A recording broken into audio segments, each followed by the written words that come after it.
Fuck it, I'm just starting it anyways. Hello, everybody! Welcome to another episode of Galavants Through Rashiva. Yep. Woo! Alright, so... Yep, once again, we do not have a barrack, unfortunately, but,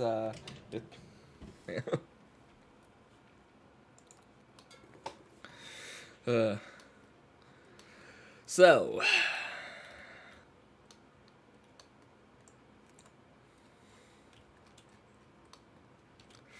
Alright, so who shall be giving us the cap of Re?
Withdraw her forces, her assassins, and forget about this land, this kingdom, for the next 500 years.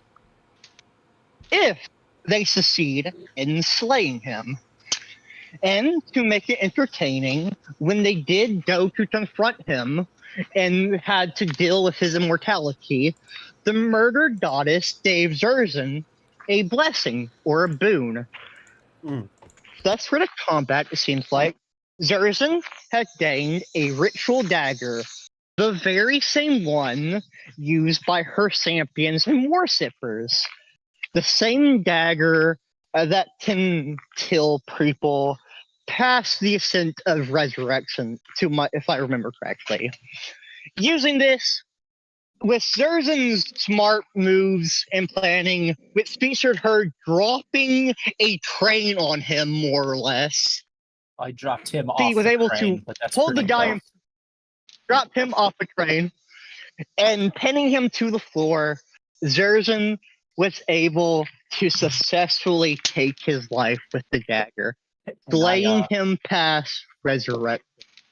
I stabbed him 37 times in the chest.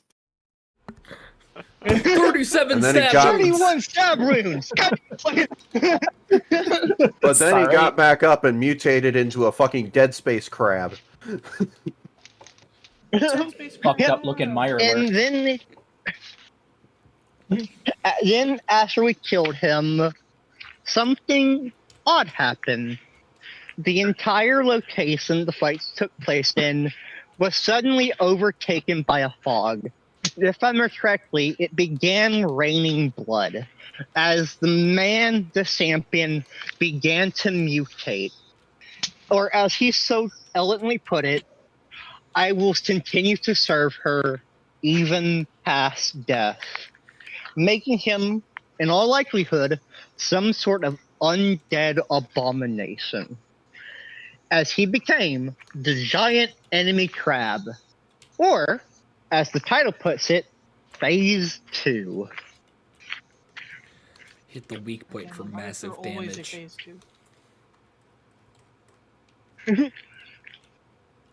All right. Did I forget Well said, anything? Koga.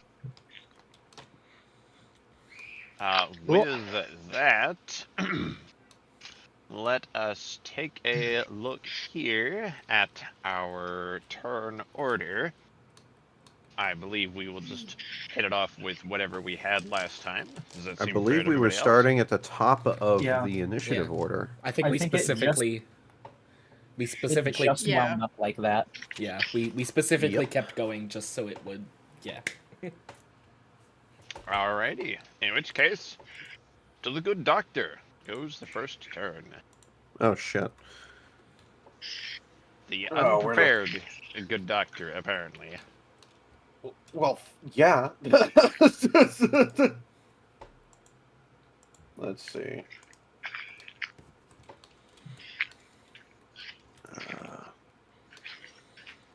Mhm.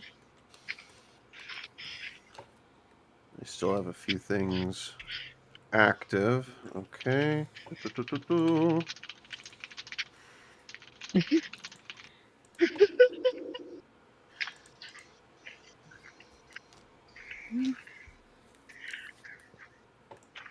I'll just repost it so it's at the bottom here. There we go.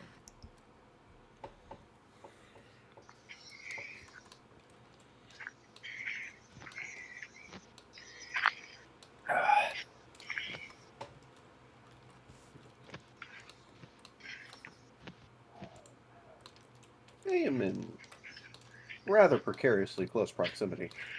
Oh boy. We can Let's see. communicate freely due to sending stones, right? Yep. Talking is a free action. Hey, Gavin. Mm-hmm. Once again, I have a plan. And I need this guy to be like just a few feet more well, I guess going by the compass down at the bottom, just a few feet more north. Long story short, I want to drop this whole crane on this bastard.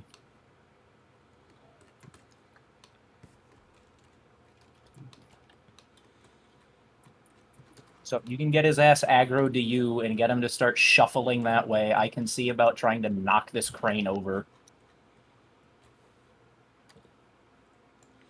you sending this to everyone or just him?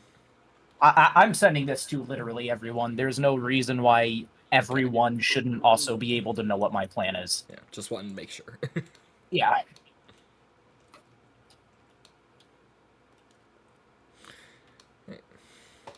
Well, that's a great plan. The first part of that plan, though, should be get the fuck away from its pincers. Let's see.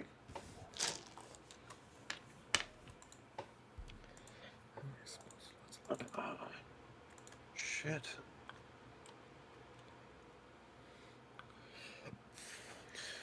Yeah, no, the first thing is bonus action. The ye old dancing sword is gonna go ahead and take a swing at Mr. Dickbutt.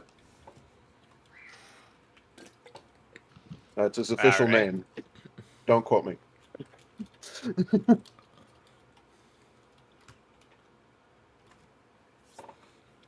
Oh.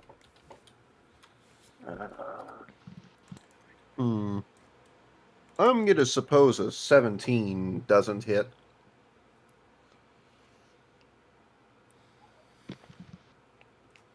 No, Mr. you DM. find that as you instruct your dancing sword to make its strike, it slashes, but it seems to just ding off of armor. Don't like that. I thought... Never mind.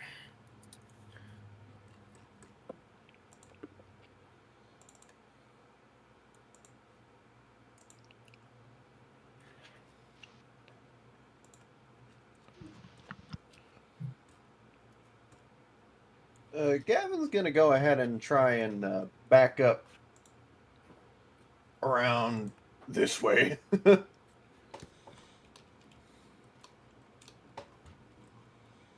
And, is there any attacks of opportunity? How fucked am I? How close were you standing? Were you practically About point 10 blank? feet. He was About 10 standing feet. about here-ish, I think. A little farther back. It was about 10 feet.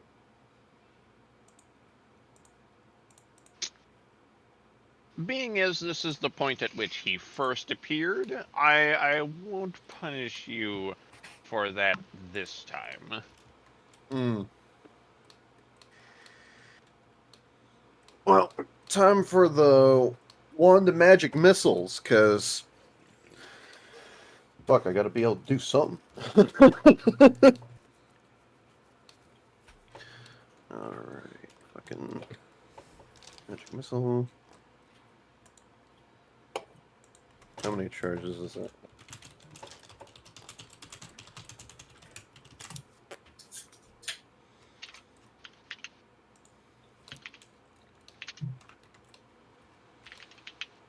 Seven.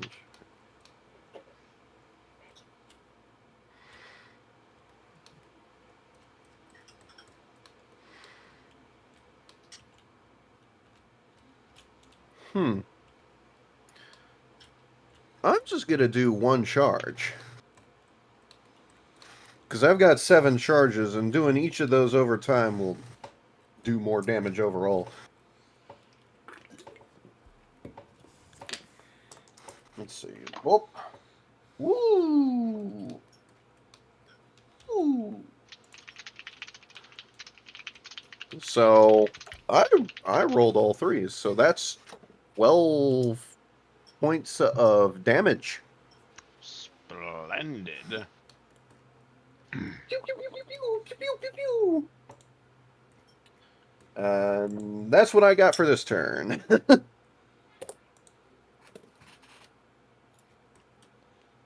Alright, splendid, splendid. Which, that being the conclusion of your turn, will make it next our crabby boy. Correct? Oh, great. Crab. Time for crab. Indeed. Always crabs. Everything always evolves into crabs. Mm. Even in fantasy world, it becomes crabs. Cannot deny the superior being. Yeah, Alright. I didn't know that she was also the goddess of evolution outside of just murder. Pretty cool of her. The goddess of murder and also crabs. Anyways, Alright. that is... Lisa. Oh, sweet Lisa. Oh, no. Hi. How you doing? I don't like how that was said. Hey, wow. Lisa is staring at this giant monster with big grin on her face. Oh my gosh, hi! Alright, let's see what happens. Alrighty.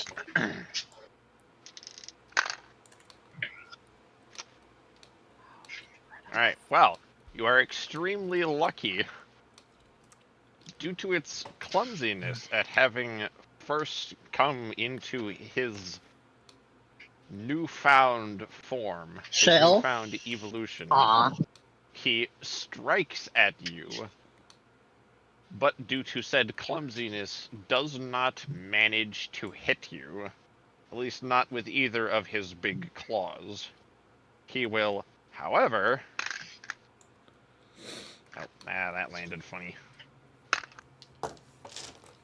Oh, you're lucky as well. As you see him rear back, you see his jaw open wide, and you are able to dodge free of him in just the nick of time. Hmm. Is this the form bestowed upon you by your goddess? Pathetic.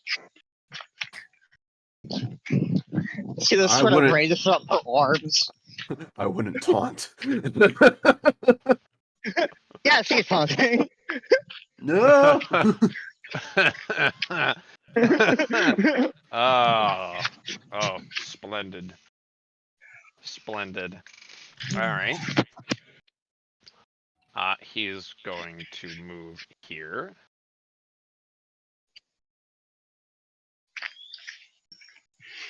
He is then going to, in fact, try to. Let's see. What will he try to do? Ah, yes, that will be what he will do. Make me a grapple check. Oh no. Who's making that? That is Lisa. Being as she's just decided, Okay, yeah, let's do that guy. Let's see, blah, blah, blah. Make sure the thing, blah, blah, blah. Hey, grapple check. Lisa's Blah, cooked. blah, blah. Oh no! She just being. Never mind. I'm not gonna finish that. Blah, blah. Sorry, I'm leading up to roll. I vaguely remember how to do this, but it's been like last week. Last grappled. Grappling, blah, blah. Alright, acrobatics for dexterity. Awesome, banger. Alright. She's going to use her athletics for this.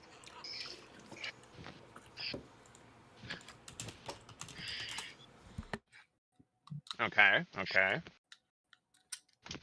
That is a 27. Too bad Dang, it rolled that's a an good roll. 85. That's a good roll.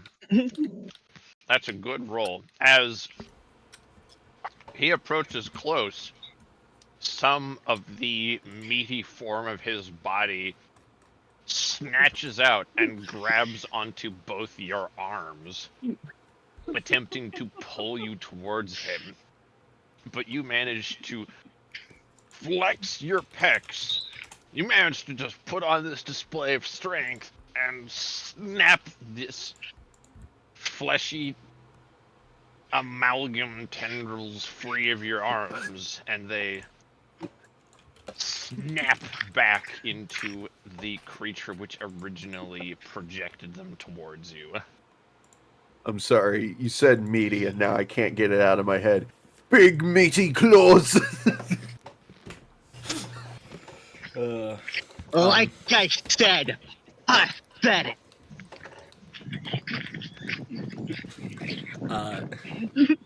He is Man, Koga, you actively keep... antagonizing him. Man, Koga, Lisa keeps taunting him like that. You should just send him to the zone. He is a member of a rival faith. She is not going to be about this. By the way, Lana, do I get attack of opportunity because he moved away from me? Oh, you know what? Yes, you would. Hell yeah. Woo. Alright, yep. Stab his ass. Yeah, I'm gonna stab Specifically his the ass. ass. Yeah. Okay, let's see. Exclusively. Sword up butthole. Alright, two-handed, let's go. Ooh. Thank God for that +8. That is a 15 to hit. Oh, I don't think. Sorry, lad. Nope. Rip. Oh well. It's above a 17 at the very least. Mm-hmm. Alright, well, I tried. Yep. You make a swing, but honestly, you're a little unsure about where to aim, so you just kind of go, hey, and you hit kind of dead air.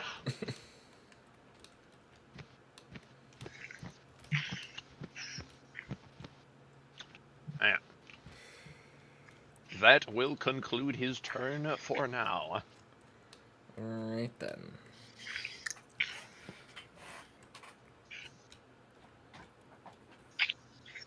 Cool. Well, let me check something real fast before it's my turn. Wait, yeah, I'm next, right? Yes.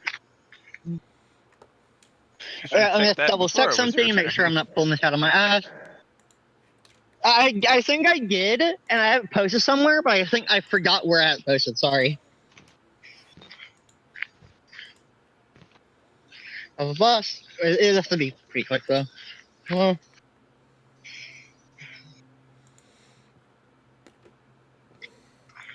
Nope, that's not it. Sorry. Blah, blah, blah. Hey, Lana, Mm-hmm. do you allow the climbing onto an enemy creature roll?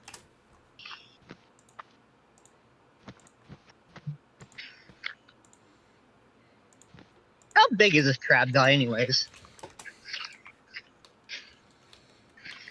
Like physically, his Yeah. mini is about how tall he actually is compared to you guys. I believe the technical term Wonderful. in stats is gargantuan. 4x4? I think. Hold on, let me actually check that. Yes. Mm. I'm sending you the rolls. I want to know if I can do this. I'm allowed yeah. to. Go ahead. Blah. I'll just post it here in general shenanigans.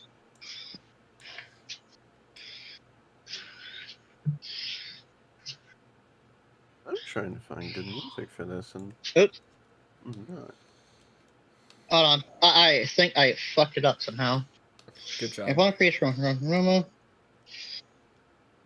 kill yourself. Oh no! Yeah, what do you think about that? Alright, we'll see. Blah, blah, Hold on. Hold up. Is that your next move? blah. March has fireballs centered on herself. Killing you? Yes. Hmm. There you go. I posted a roll. It's an optional one. Don't see if it flies by you. Okay. I will permit you to attempt this. And because Lisa is raging, she has advantage on grapples. Awesome. Yep. See, that's gonna swamp her right up and attempt to climb the fucker. Okie dokie. You absolute insane woman. Nope.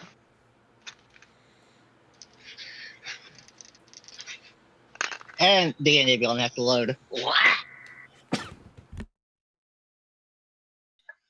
Now look. Sills.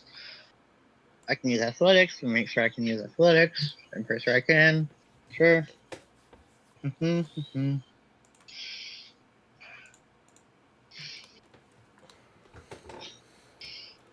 Yeah, it's just a grapple, so I can't. I just use athletics.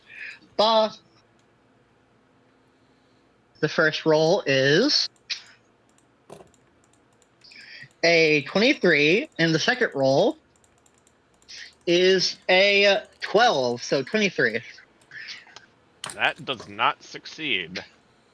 And in fact, as you 23 does not. attempt to jump up and climb its form, you find that those same meaty tendrils, which had just moments ago attempted to grapple you, wrap around you, and begin to constrict around your body, now There you go. functionally tying you immobilized to it, with only slight freedom in your arms.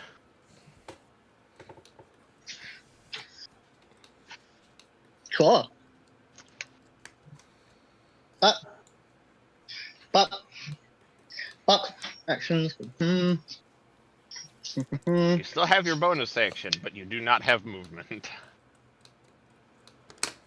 I mean, I have 2 attacks per action. I can attack again, or try to grapple again if I wanted to. You will be making that at disadvantage, regardless of any bonuses. Cool. But. No. What can I do here?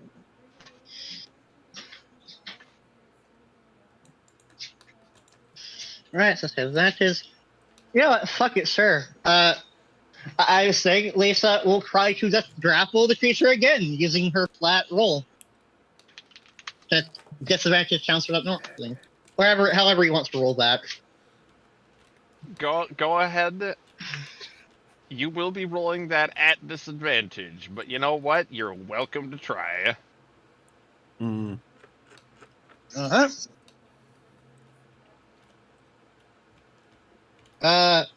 Not London. Hmm. As you attempt to basically grapple back and attempt to fight for control of this precarious situation, you feel one of your legs pulled into the creature.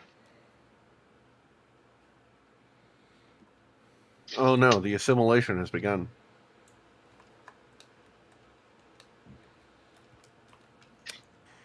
Oh boy.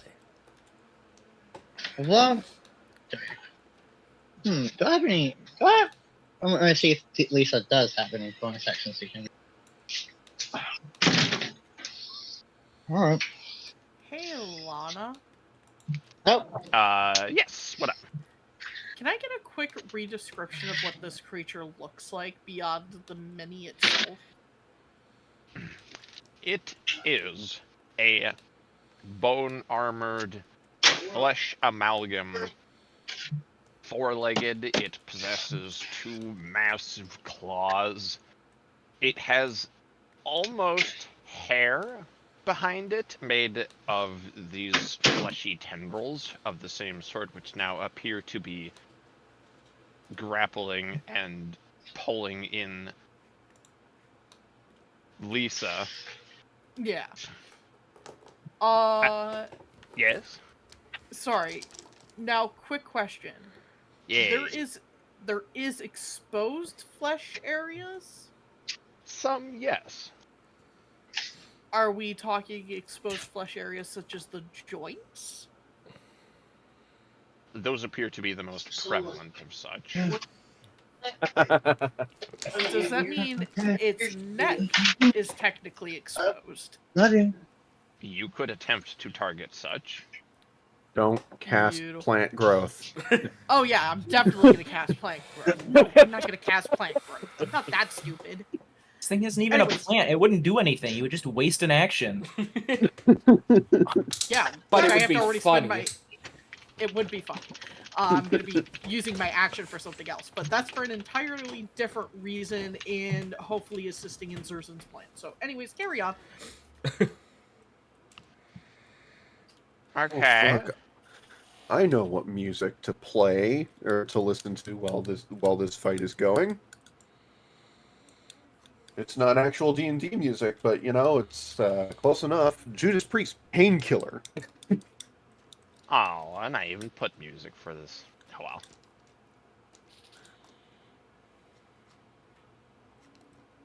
Wait, did you send music? In the campaign music channel.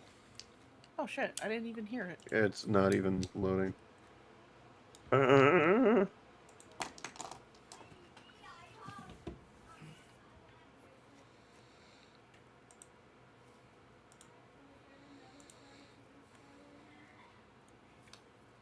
Alright. So now, next turn, if you are fully done, Lisa.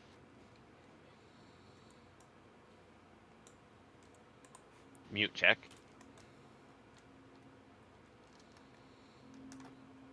Koga? Koga! Can you guys not read? All right. Yes, I'm done. I don't have any bonus actions I can do. Everyone was suddenly talking, so I couldn't really speak. So my household was suddenly loud. All good, all good. Alright. Then, Zers, your turn is up. Well, there's not a great deal that I can do. I'm going to see.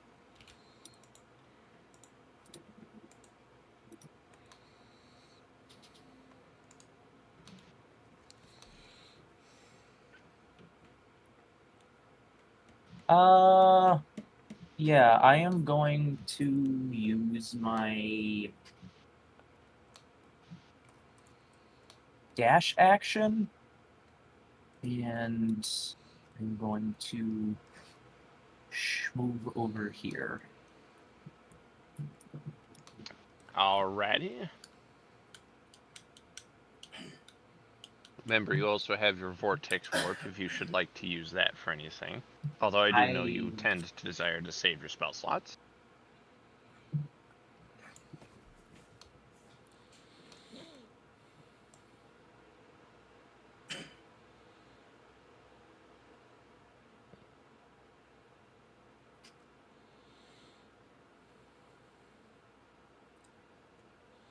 Is within range.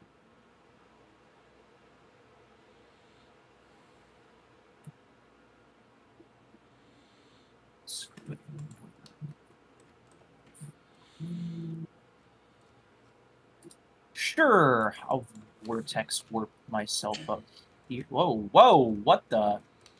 Come on, Tailspire. There we go. Okay, I'm gonna vortex warp up there. Oh, wasn't trying to warp you like Wait. 50,000 feet? No, I can't. I actually can't do that. Vortex warp in action. Yeah, Ah. I dash actioned. I literally can't do anything else, so moving on. Well, alright.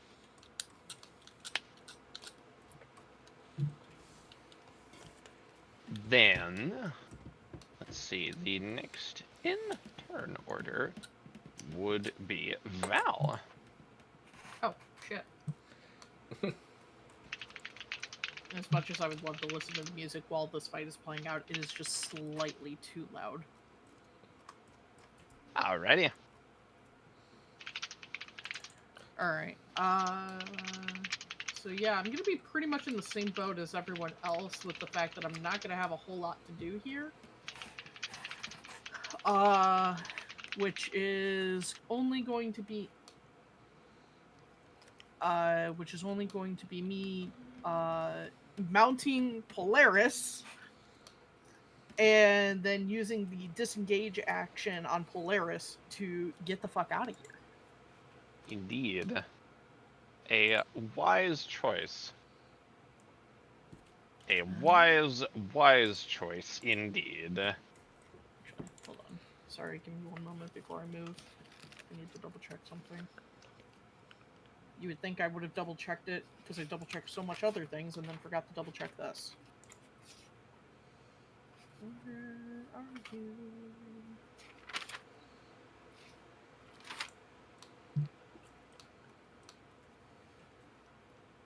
It's okay, Koga. You can't shoot it because he's at point blank range. That would be an awfully disadvantageous shot to fire.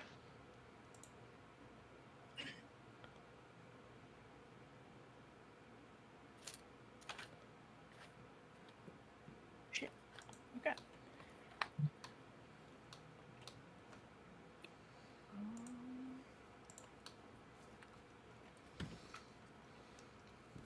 Oh, I am so sorry. I forgot to pull something up, and I was like, oh god, where is it now? And now I remembered where it is. Oh, good. There we go. Okay. I had to double check and make sure what... Oh. I'm moving the monster instead. I am so sorry. Boink. I had to double check what Polaris's fly speed was before I did this, because I didn't want to go like 120 feet and be like, wait a minute, that's not right. Of course. There we go. His fly speed is 60.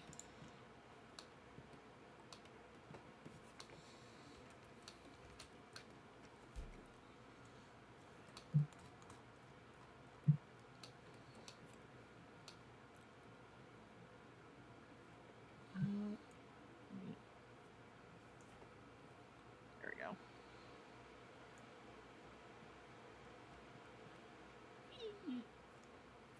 We're gonna disengage 60 feet. Oop, too far.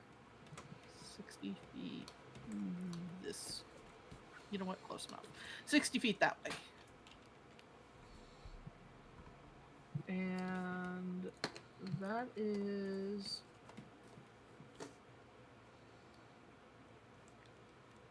that is my action, so that leaves a bonus action. Which I don't think I believe I have any. Or not many, I should say.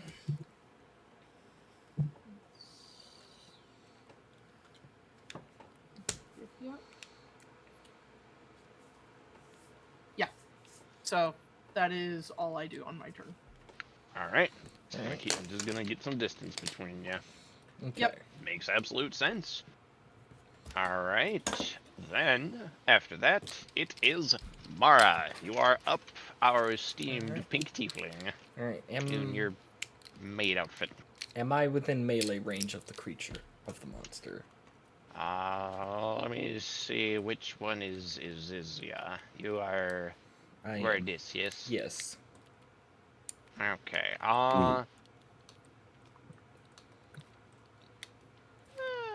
Whoops. Yeah, I'd say you're in range. That's close enough. Okay. Right. All right. So in that case, disengage action. I'm gonna move away. Oop. All right. Yeah. Move to about there. I will use my meta magic quicken spell, which is 2 sorcery points, Blam. Okie dokie. and Blam blam. I'm going to upcast a fireball to 5th level. Woo! Ooh. All right, and I will throw it down right. I think it was like right here-ish, which should just about not hit Lisa. Yeah. Excellent. Alright. Splendid. Singe its butthole. That is a dex save, if memory serves rightly. Indeed. Splendid. What's that DC? That is a 18. Okay. That will not pass. All right, full damage. Hell yeah. All right, so gotta roll a lot of dice for this.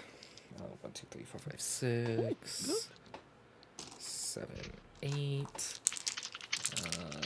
and then 2 more for the upcast. 9, 10. There we go. All right. Literally every single one of my d6s. Blast damage. Yeah. Okay. Ooh. All right. 5, 10, 14, 18, 22, 25, 28, 30, 32, 33 fire damage. All right. Yeah. 33 points of fire damage. Why not? Go ahead. Describe how you cast this fireball.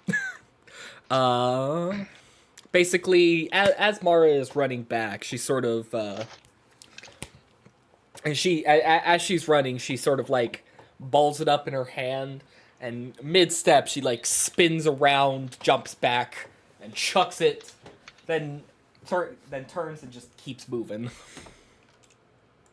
All right. And as you chuck it, you hear a screech of pain, of agony indeed, as this magical bolt of flame explodes and strikes true. Lisa, you feel that wash of heat rush around you, and if you do kind of turn your neck to look, you see, hey, that was the pyro pinky right there.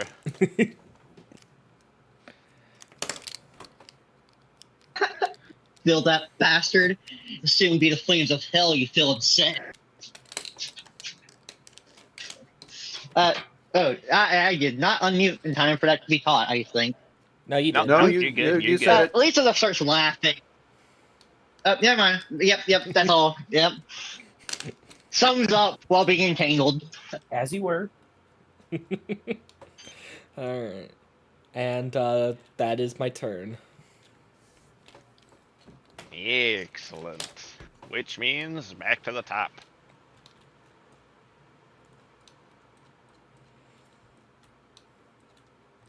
All right.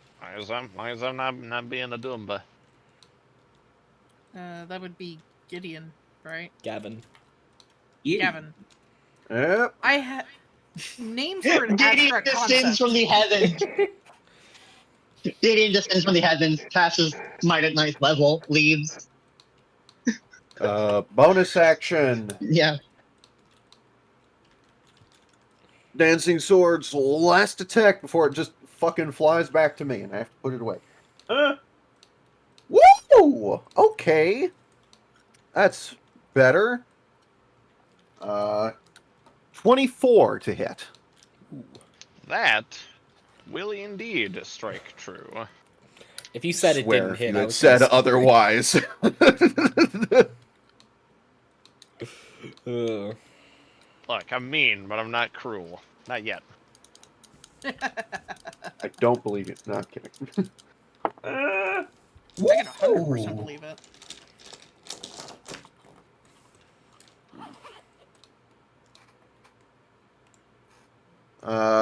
That's almost max damage for that sword. 13 points of slash. Of slicey dicey. Excellent. At which point the sword flies as far as it can to me, and I grab it and stow it across a little sash on my back. And it can get there all the way, actually. Whew! Alright, can you give me that damage number one more time, please? 13. Alright. Thank you. Yep, I rolled a 5 and a 6 on that damage, and there's a +2. Because unfortunately, it uses my strength instead of dex or charisma or intelligence, like a magic item probably should. Then, let's see.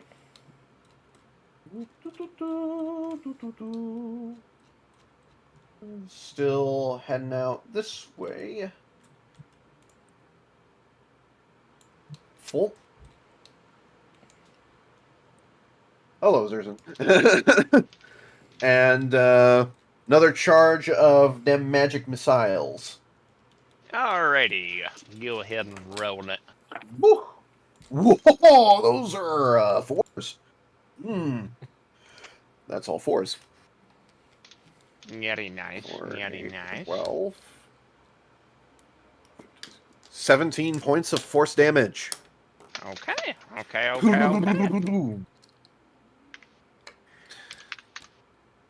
Woo! Alright. 17 points of force damage is logged.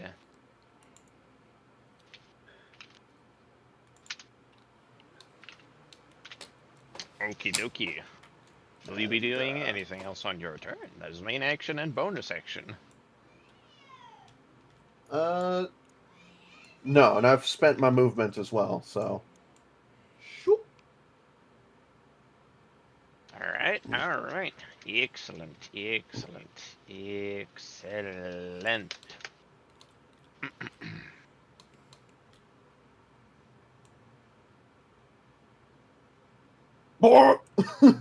That shook the field, okay. Alright. Then right about and you go with I love how it's moving the same speed as us, but because it's so big, it looks like it's moving slow.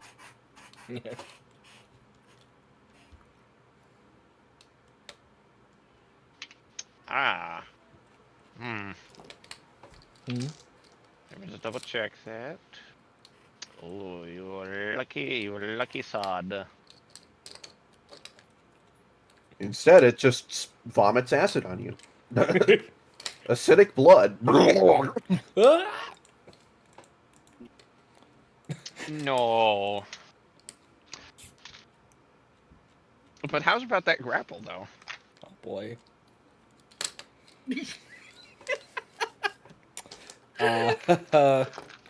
All right.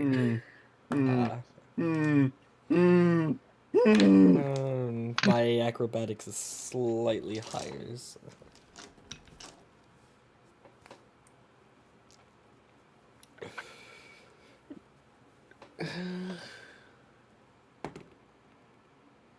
Oh fuck. This is a 6. Nope. As you attempt to use your acrobatics to matrix dodge out of the way, you underestimate your, shall we say, appreciatively top-heavy nature. Didn't take into account those G cups, eh? Suffering from success. Gotta learn to use the momentum to dodge bullets like Ivy Valentine. Now, with that in mind, you feel these unpleasantly fleshy tendrils grab around you and begin to pull you towards the creature. Oh boy. Slurp. Slurp. That's the sound it makes. Not a slurping sound, Hi, just Mara. the word slurp. Hi, Lisa. Lisa casually waving. My God, hi, Bestie. OMG, hi! Goodness. What's going on, girlfriend? You all a bunch of fucking nerds is what you are. Says the nerd. Yo, what's your AC, Mars? My AC is 16. Oh, you're in luck. Okay, that doesn't hit. Whew. Hmm. That doesn't hit. That backfire. Or Oh. no, that does hit. That backfires. Oh. Okay, so you, as you are reeling from these fleshy tendrils that are constricting around your body, it occurs to you, oh my, where did the albeit dim lighting of the world go? Oh, that's a claw headed straight for me. Hmm. Ah. Well, would you look at that? Hmm. That's no moon. That's a fucking claw. Big meaty claw. Alright, and that will be 15 points of bludgeoning damage as that wham! Oof. Oh, that's not bad. Smack into you. Wait. What? Claw punch, not claw snip. Okay.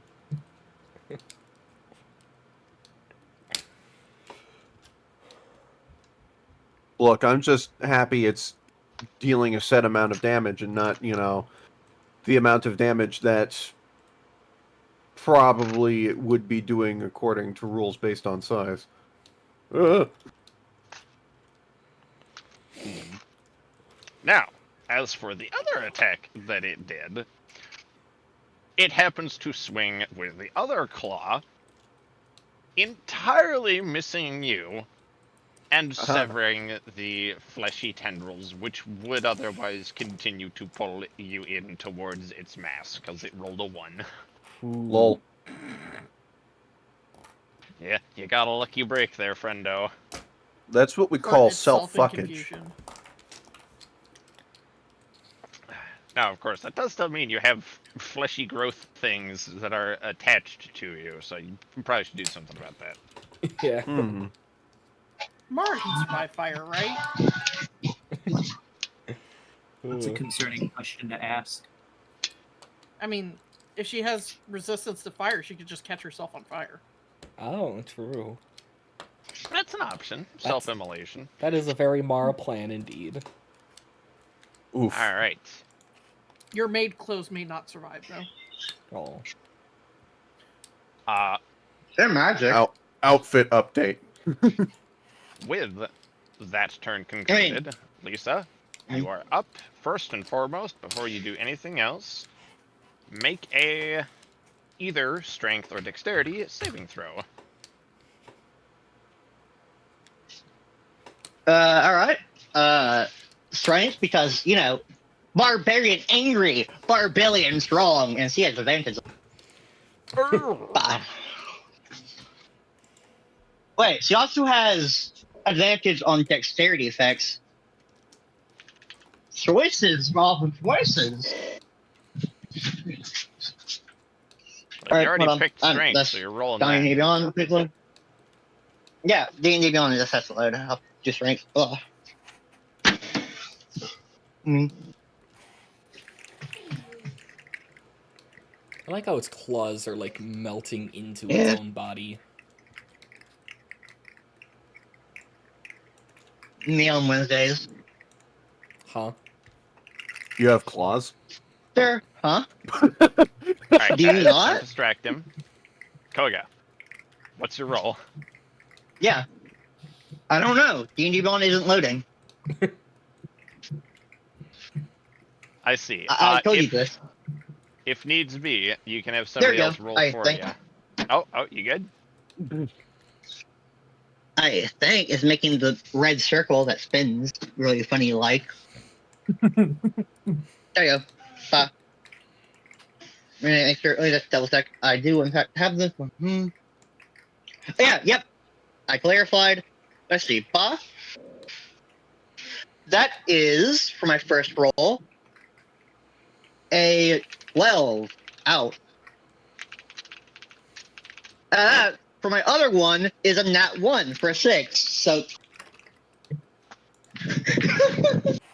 Oh, God. What were your two rolls? to use up all our strength yelling. 12 and a nat 1 for a 6. Okay. That will not be successful. Really now? Really now? Really now? Hmm. That is awfully Lisa unfortunate. used up all her strength yelling at it. You feel your other leg pulled in.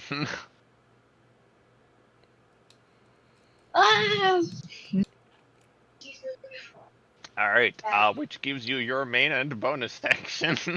What you gonna do there, fella? Main action. Alright, let's see. So no movement. Still raging. Blah. Take a grapple. Lisa is going to try to break free. Blah. Let's see. Okay, Blah, blah, blah. So she's going to use her athletics again. And see, so everything says she still has advantages on strength things. The first one is a 19, and the second one is a 24. Okay, 24 you said? Yeah, 24 is her highest. Okay, splendid. And you are attempting to actually break free of this hold, right? Yep, I'm using the grapple option. Okay, I'm assuming this counts as a grapple. indeed. So you manage to take all of your yelling you had done, snap yourself into realization at the very mortal peril that you are in, and manage to pry one leg, then the other free, painstakingly prying this substance off you, slumping to the ground as you do find yourself free. You will have at least half your full movement now. Nice. Cool. Sweet. Okay. Let me check my inventory with that. I think I have something. Blah. D&D Beyond, I'll kill you. Oh no. I don't care. Can I undo the...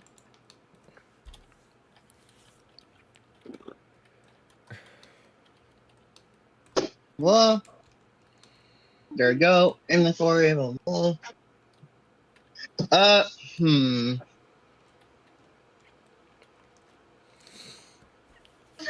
Sorry, I think Lisa has something in her inventory that can help Mara, but I'm just double checking to make sure that is still the case.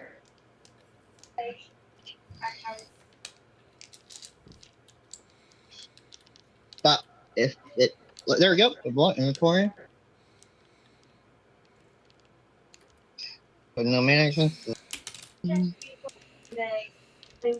Her ass does not. She is just going to spend her movement walking. Actually, no. Waterston. Can Lisa, with free action, throw Waterston or pour it over Mara to sort of make her more slippery so she can just slide off or whatever? Make it a teens bit easier for her to come off or get out? Mara's Loosen the already grip free. on the Trindles as it may. She is? I thought she wasn't. Remember, She's crab rolled. Oops. she's free, but she still has like bits of tentacle flesh on her. Oh, okay. Yep. Lisa is going to make like a training leash. She's going to spin her. She has 40 feet of movement, 20 feet of movement, just going it towards north, towards the place that Zerzin pointed out. All right. Right here. I'll let you handle that. There's hers. Uh, Well, what? Or Mara. Whoever is running Koga's Oh, lunatic. She's not a lunatic. She's perfectly sane and can be trusted around small animals and children. Lies. Lies and slander. In that order. All right. Well, that concludes your turn. Yep. Can't do anything else. Splendid. Zerzin, you are up. Go right ahead. all right, Gob.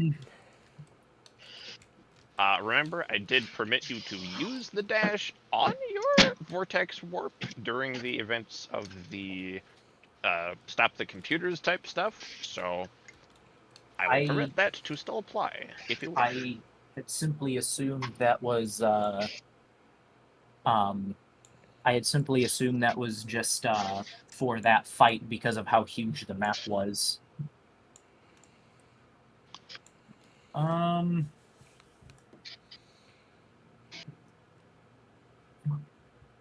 don't know if I'll have my action by the time I get up there. Vortex Warp is going to be an action.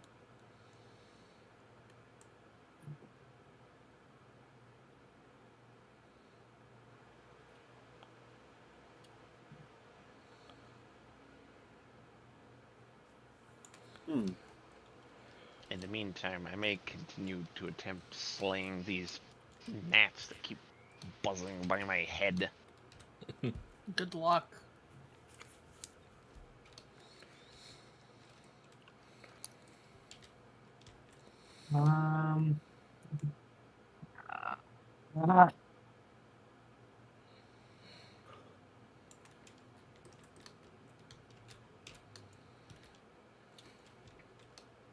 I do not have any way to get to this in time. What are you trying to do? I have like 38 million different kinds of toolkits in my inventory right now, and between all of those, I know I am bound to have something that will allow me to cut through this crane. But I imagine trying to cut through the support beams on this crane to bring it down will take an action. And every method I have to get up there right now is going to take an action. And this thing is right in position right now, so if I don't do it now, I might my opportunity will be gone. Are we talking about the crane platform up above? No, I want to get literally right... The entire building? Yes. I am trying to can get do my that. ass right here. and I'm going to cut through this and have it fall on top of the thing. That is my plan. But everything that I have to get me up there will take an action, and unless the DM says otherwise, I'm sure attempting to cut this thing down is going to take long enough to be considered an action. DM, Yeah. would Fireball be enough to blast out the support structure of the crane?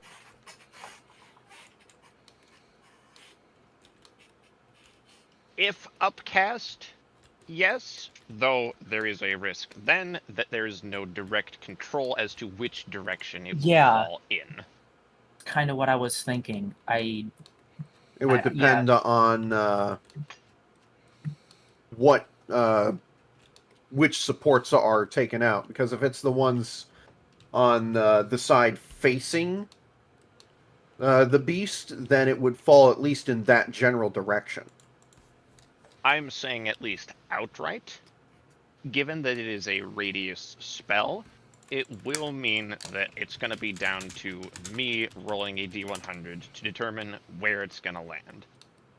But we can control where Fireball lands. Hold on just a second.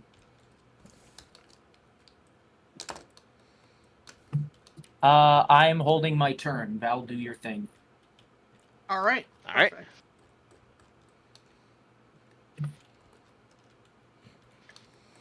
I actually know where anything is on my computer. I moved things around thinking it would be easier. I was mistaken. You fool, you attempted to I tried to streamline make. things. I did, and I failed miserably. Okay, whose turn is it, by the way? Because It I is can't have everything. It is my turn, but I'm holding my turn, which means it is your turn next. Beautiful. That's all I needed. Thank you. All right. So beautifulness being what it is. Yes, Conco? Excuse me, but can't you delay your turn to make it so you have switched places with someone in initiative? Or That's exactly what I'm doing. Simply hold That, turn. That's yeah, what That he's is doing. exactly what I'm doing. yeah, that's what Zerza's doing. My They're bad. holding their Sorry, action. I thought you were just readying that. No, you're good. You're good. Yeah, No, I am yeah, holding yeah. my whole turn. All right. I thought there was a difference between. Yeah, I thought there was a difference between. Yeah, readying an action, holding your turn. My bad. Sorry. All good. Okay. Lana, feel free to Yes. stop me at any point as I'm describing what I'm doing. Okay? Okay. So I'm going to move, or Polaris is going to move their full 60-foot movement speed all the way to Zerzan, which Okay. puts them there. Val is going to use their action to grab Zerzan, Okay. and then Polaris is going to use his dash action to... okay, I was going to try and struggle bust the flight mechanics here. Hold on. I can just yoink my piece up there too. I was an idiot. I was holding Alt instead of Control. Oh, Like a moron. Nice. And then Polaris is going to dash action. Oh God, Tailspire, I love you, but I hate you. vertical movement sucks in Tailspire. Vertical is fine. It is angled movement that sucks. That's fair. Dash action, the 42 feet over here, and drop Zerzan onto the stairs.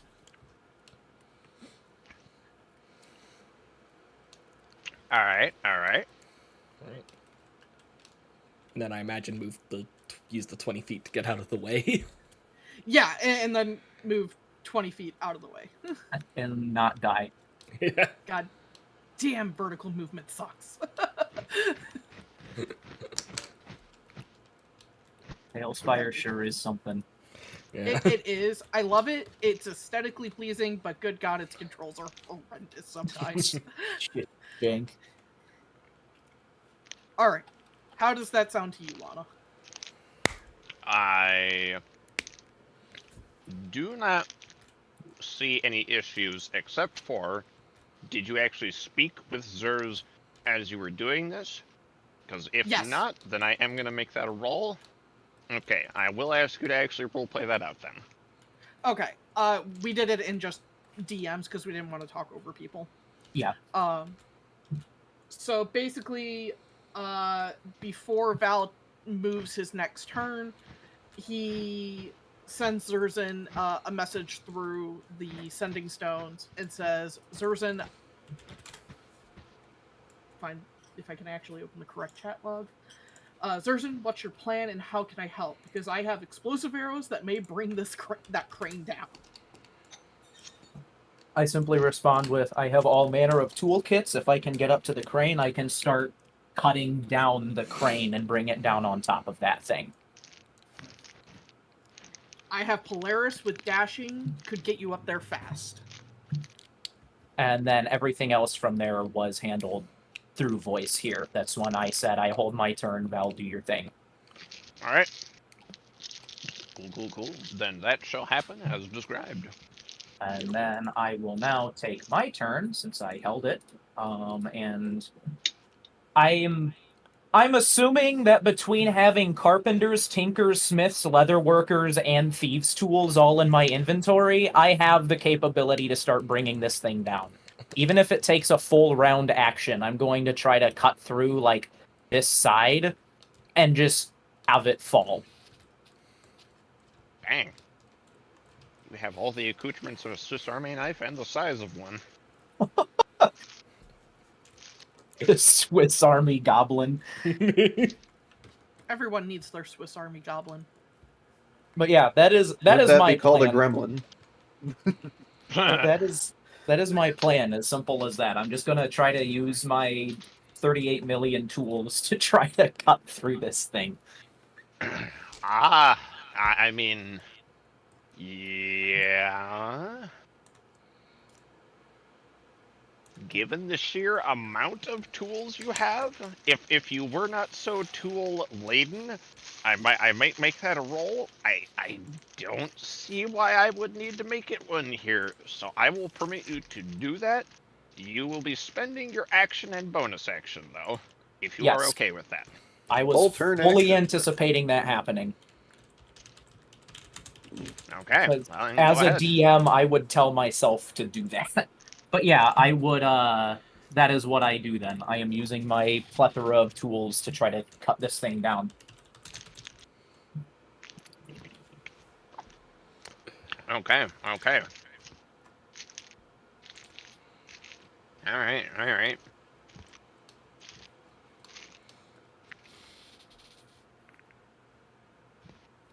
So, with that in mind, I think, Pinky Pyro, you're up. All right. So I think I hate Val for giving me this idea because I'm so attached to it that I don't want that even though it's a terrible idea, it's a Mara idea. So, What love can I it. say? I know my wife so well. all right then. Mara raises her hand into the air and creates a small fireball in her hand and then just drops it down right next to her. I didn't realize Mara was moonlighting as a suicide bomber. Every All combat right. that she can get. Well, I guess Mara make a lights up save fireball. yourself. Allahu Akbar. Oh, hey, I got a nat 20 on the dexterity roll. Hell yeah. So that's like Nice. a quarter damage.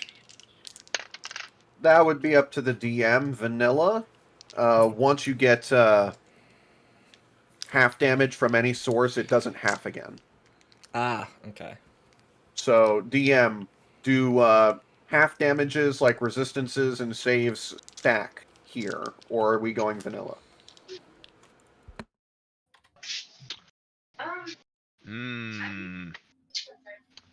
One moment. Like, to take half fire damage from the being a tiefling, and she already made her save. We will consider staying vanilla Rogues on get that like one. raisins. Whoa, say that again, Lana? All good, all good. We will stay with vanilla ruling on that one. Okay, so Alright, it's still so- just half damage. Yep. And what does Mr. Crab get? The DC is 18. Mr. Krabs. Correct. Then he did pass. Okay, so we both take half damage. Oh boy. Fucking Mr. Krabs with his 1, 2, 3, 4, 5, big 6, meaty 7, 8. kills. That's it. Okay, so 5, 10,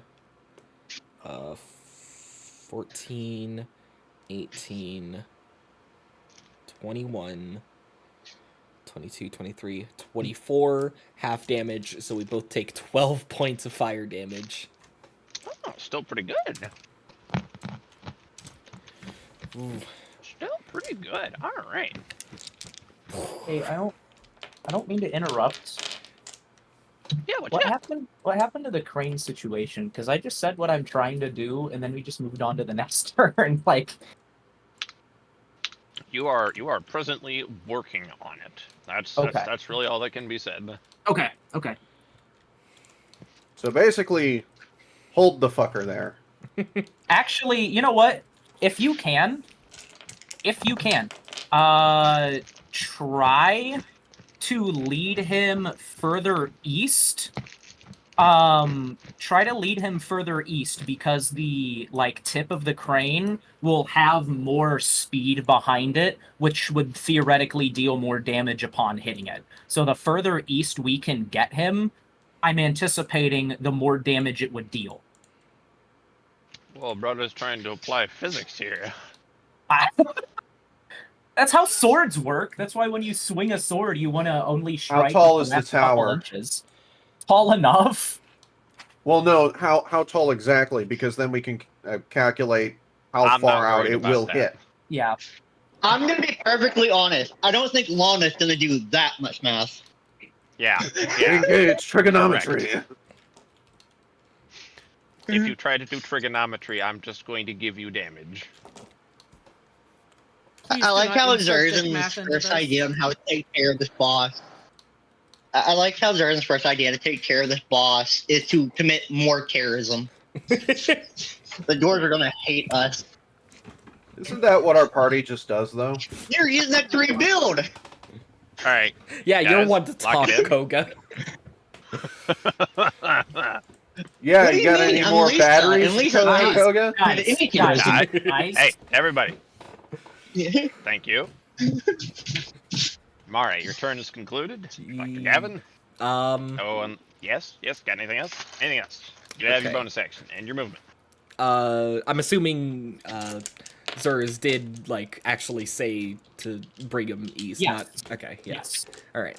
So then, yep. Mara is going to move so that she's going to stay close enough that she's not provoking attack of opportunity, but far enough that she doesn't.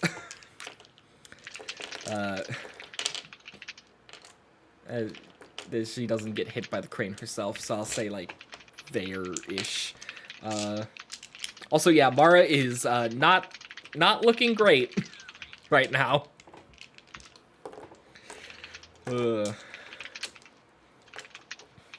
But yeah, that's my turn.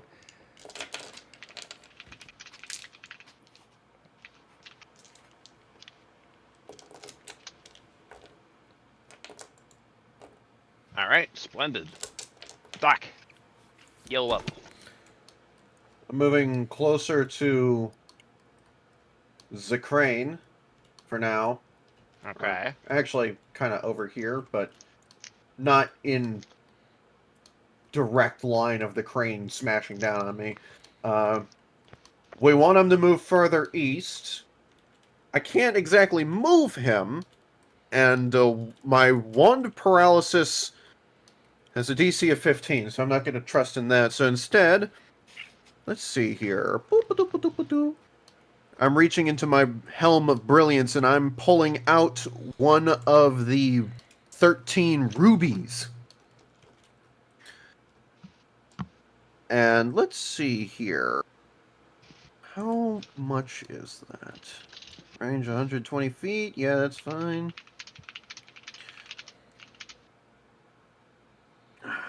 Shit. This is gonna take This is gonna take concentration away from blur on me, just so you're aware. Okay. So there will no longer be disadvantage to hit me, but after image is still up because that does not require concentration. 60 feet long, 20 feet high, foot thick.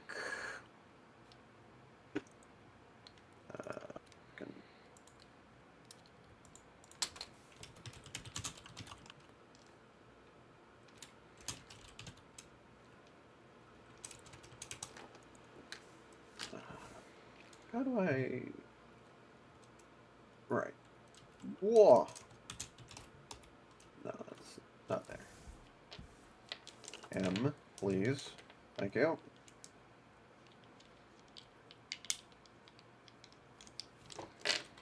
Why the fuck does it say something?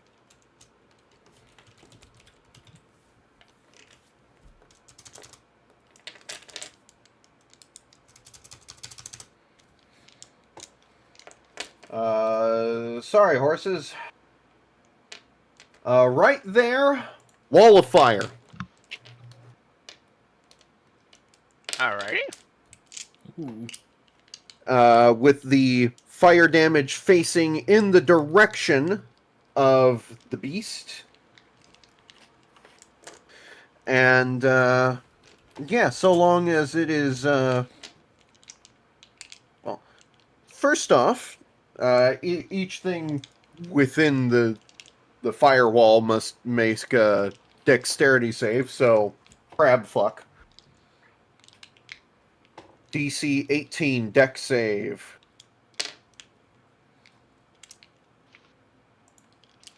Alrighty. And one, it's, how tall is it? It's 20 feet tall, 60 feet long. I already have it measured out. I was attempting to measure the vertical, possibly a foolish endeavor.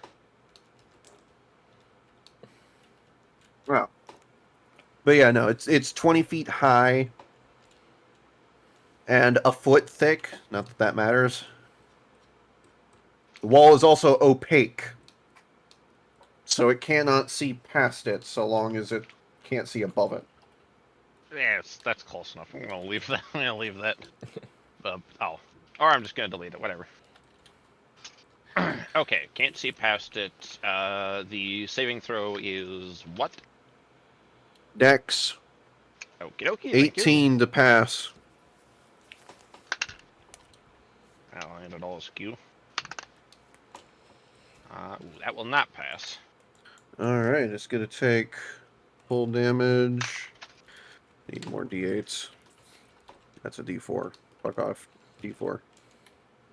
No caltrops here. Only diamonds.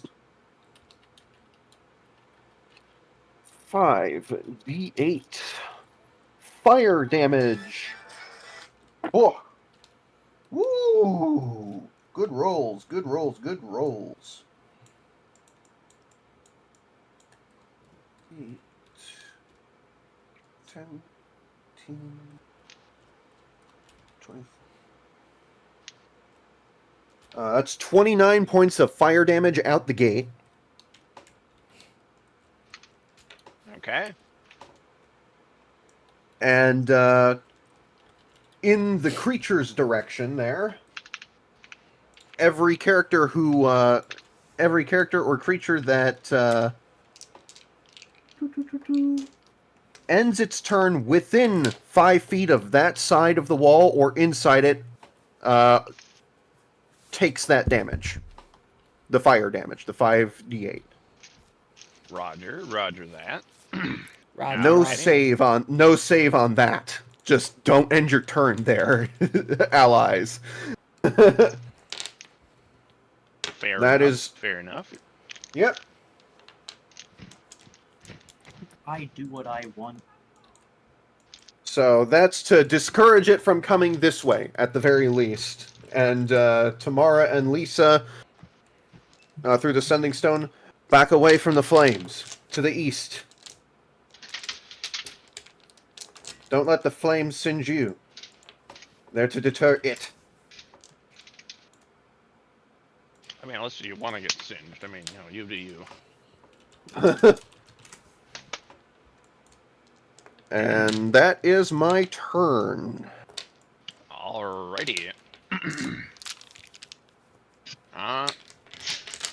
Let me see here.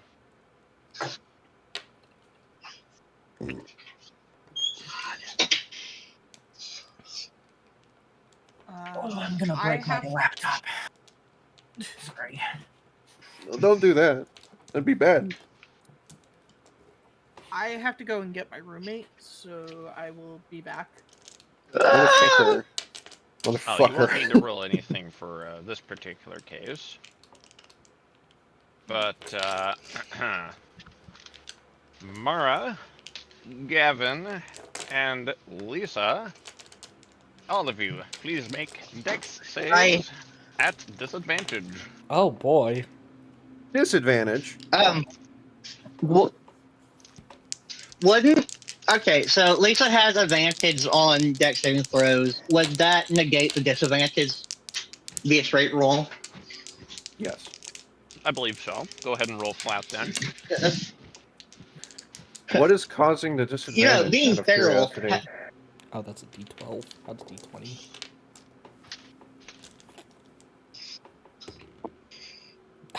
We'll call it an effect of the unpredictability of this.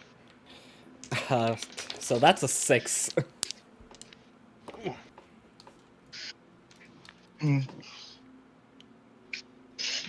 I do like how the effect that gives barbarians their advantage on dex saving throws is called like feral sense or something like that. It's like, yeah, you're nearly feral, but that helps a lot. Well, that was an 18 and a 15, so 15, that's 24. Holy cow! I have a plus 9. Sweet dex. Dang. Okay. That'll pass. Jesus. Yeah, that's one of my base deck saves. One of my proficiencies. You I don't have have that, a and I have- on stages. No, never mind. Not important. Yes, I have proficiency in saves. Everybody has proficiency in some saves. At least Okay. 2. Mara, you rolled 6, correct? Yep. Gavin, you rolled the eye-watering 24. It could have been bigger. Lisa. It could have been 27. That was let's see. Nat 20 for 23. So I'm not gonna roll anything higher than that. Well, it's a nat Yeah, 20. That auto Nat succeeds 20, on a save. 23. Okay. Alright. Oh yeah, so yeah, and that was my first roll. No event.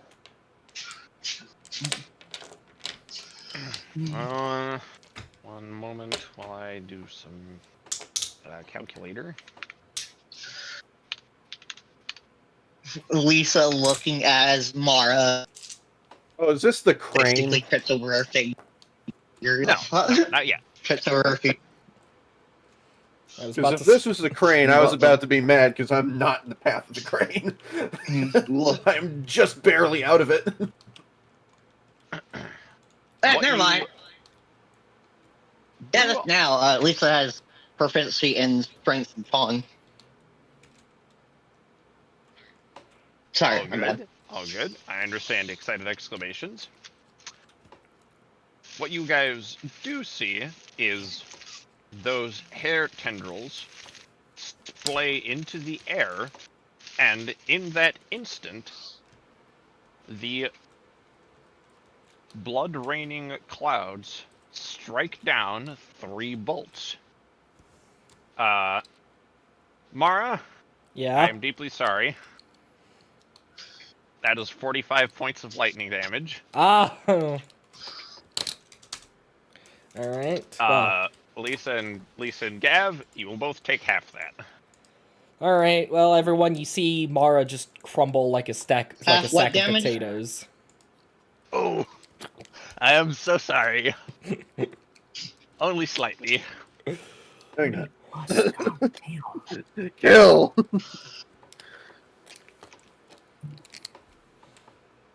How much damage? Sorry, what type of damage? Lightning. Where the fuck is my count? Lightning, alright.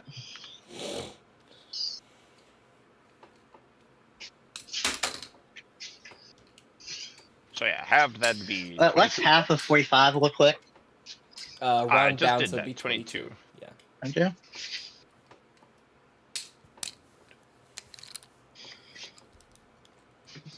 Yep, Lisa's still going strong. Barbarian health, pull big. Maybe share some of that with poor Mara. I appear to have crisped her. It's okay, I have Revivify. Lisa looking over to Mara. Pathetic. Lol, imagine. I'm kidding, 60. It's not that mean. Alright, however, that does mean This that is it a cannot make difference. any movement. And... Alright, Lisa, you have pretty high AC, right? Yeah, Lisa is 16 AC. And she's wearing adamantine. 16, you said? What kind of armor does she have? 16, yep. No, what kind of armor specifically? Adamantine, and she's wearing specifically. Yeah, that's what I was about to say. She's wearing, I think, light armor, but hold on. Let me if I can open my inventory. Why am I previewing it? Oh my goodness. Alright, hold off on that, please. Ah, I will ask you to, first of all, make a strength save. Go ahead and use your normal bonuses on that. sorry. Strength saving throw or Save, yes.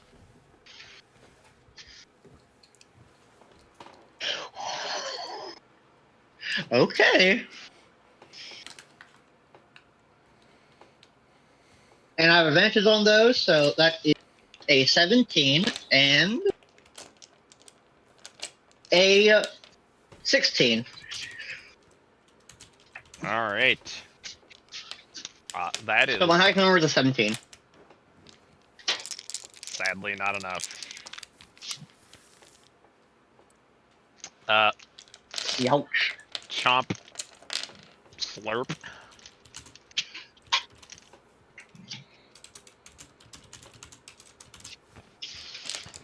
Wait, slurp? Yup. Ah! She swallowed. Tasty psychopath. So like, Hmm. Alright, gotta take any damage from that? I'm working on that. I'm slow even with calculator. I ain't no barrack. No one can be Barrick. Hello? hello? Yeah. That was very weird. My Discord desk kicked me out, rebooted. I think my internet very briefly went out for like a half second. Huh. It was me. Sorry. Get fucked. Okay. That is 30 points of bludgeoning damage done to you. I Yep, already have this half for that you. because right there. Ooh, I guess- Jesus Christ! I guess it has no teeth. It gums you. Fuck. Oh, it didn't bother the teeth, or it would have been worse.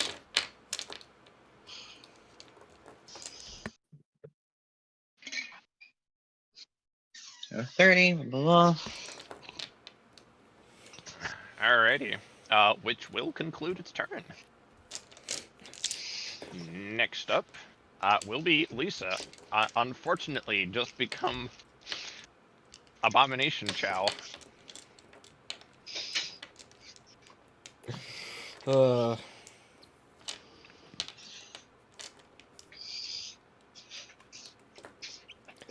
Else. So, am I grappled, swallowed, or Swallowed. swallowed? I know there's rolls for it. Let me just make sure I know. Blah. Or You just called me a whore? What? I said 4. I was like, wait, what? I was like, Oh, what? the monster ended its turn in the wall of fire, so it takes. Let's see. Like, 18. I'm sorry. I was like, Another huh? 27 points of fire damage to the monster. Cool. All right.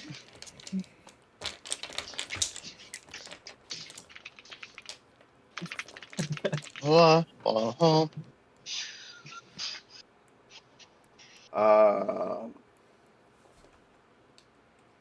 How close is Mara to the wall? God damn it. No. Fuck. Please. There we go. I am 14 feet, roughly. Okay, you're fine. The sounds of frustration when dealing with Tail's Fire is very entertaining to me.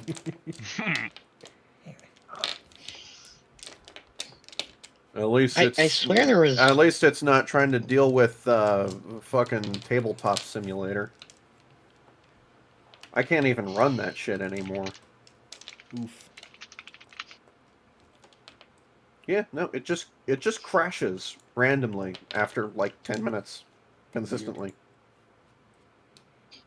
And it doesn't load textures.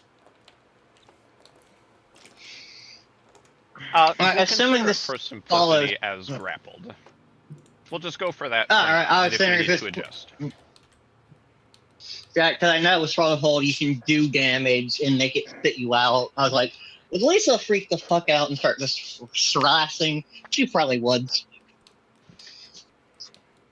So anyways, Lisa would start slashing.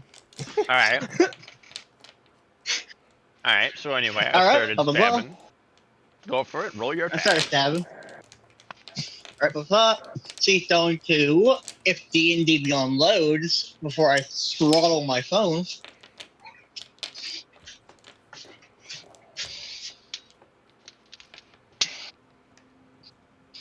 Well,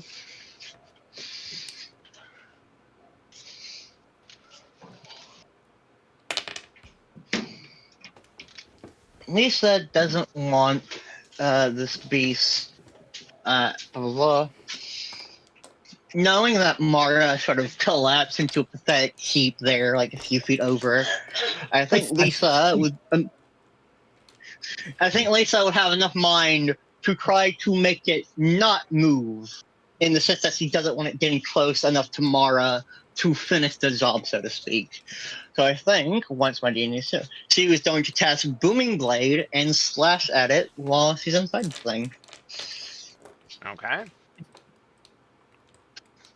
So let's see, blah blah. Second main action. First thing first. Casting Booming Blade.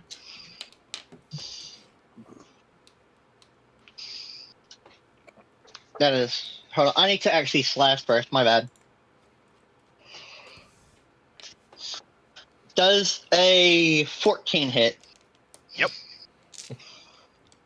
14 hit? That will be. First thing first. Sorry, I'm sorry. I'm just running around through this with my head's cut off like a chicken.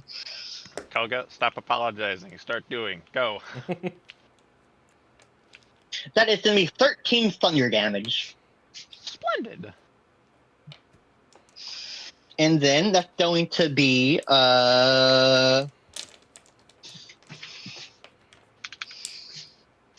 7 radiant damage. And then finally, we get to the actual sword damage, which will be 9 damage, 9 slashing damage. Wait, sorry, my bad. 5, 8, 13. Sorry, I forgot to add the raging effect to it. Okay.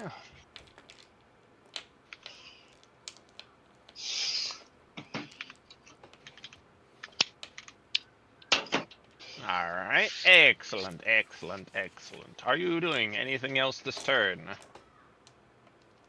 Yes, he's going to slash again. Going to die. Hey, Tasty. does a 28 hit? Yeah, I mean, yeah.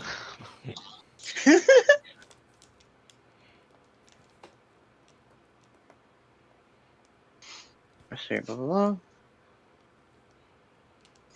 blah. I need to check something about this Booming Blade and make sure I'm not stupid.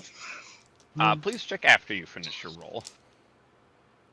I was saying because this affects the roll itself. Very well. Does Booming Blade affect both attacks? Or does it stop the first swing? No, never mind. Yeah, never mind. Wait. Booming Blade is Because a it's- full action on its own. Yeah. Yeah, that's a single casting. So you, it is a Alright, so it'll be cantrip, a but it. I don't believe you'd be able to use it on an extra attack. Yeah. Yep. I was making sure because I'm a little stupid, as you know. Quite. All right, carry on. So that will be... No, the 28, I already rolled that. I don't know why I rolled that again. That will be...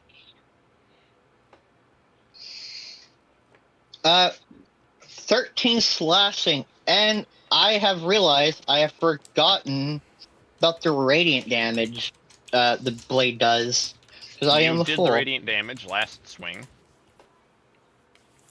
No. Okay, Lisa has two different ways of dealing radiant damage.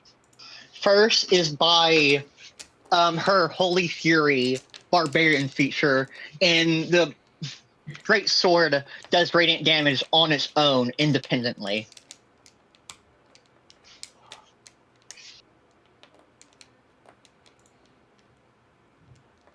So, I'm sorry. I just haven't realized that. I need to... Hold on. I'm sorry. Just keep on going. Don't worry about it. I need to add a little thing to Lisa's sheet just so I can remember Well, about go ahead the, and state the damage radiant here damage. first. Well, I have to... Alright, fine. I don't know which one of these is a D8. Is it the square? Is the square the D8? The D8 should be the little diamond. Little diamond? It looks Okay. So, It looks like two pyramids stuck together at the base. yep. It has 8 sides. Then that will be an additional 4 radiant damage. Right. Excellent. And she will be using one of her charges of the greatsword to heal that amount. All right. Very good, very good. That will be your turn. Okay, thank you.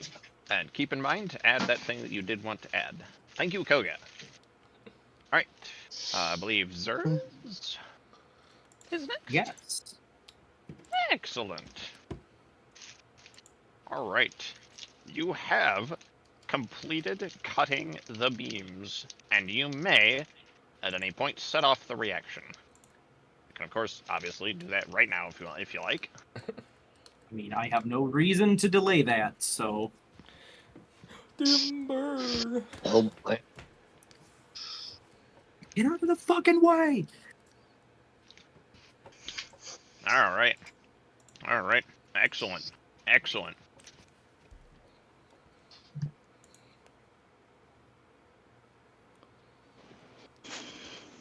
I mean, from there, since this is environment damage, I'm assuming how that's all calculated and described is up to you.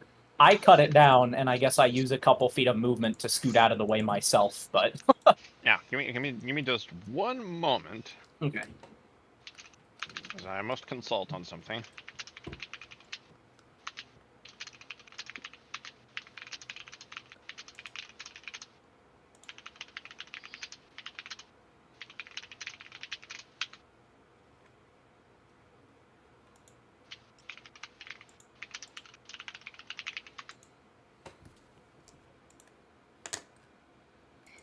Oh.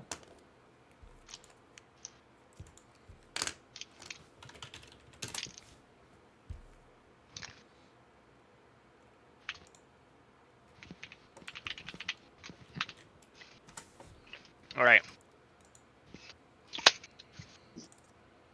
I ask this before I start describing anything. Got any wild gob nonsense to spew as you send this piece of architectural and engineering equipment careening into your desired target? I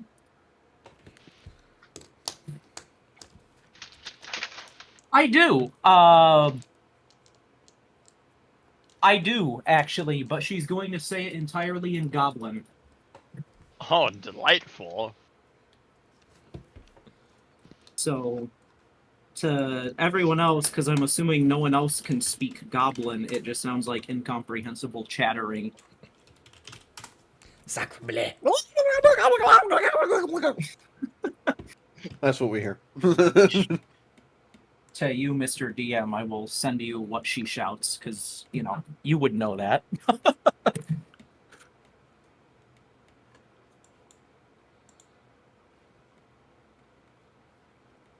I mean, just go ahead and say whatever you like. Just understand for everyone else, it is absolutely unintelligible. Yeah, but...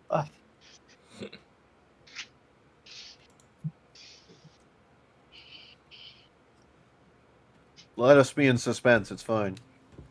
Ah, very well.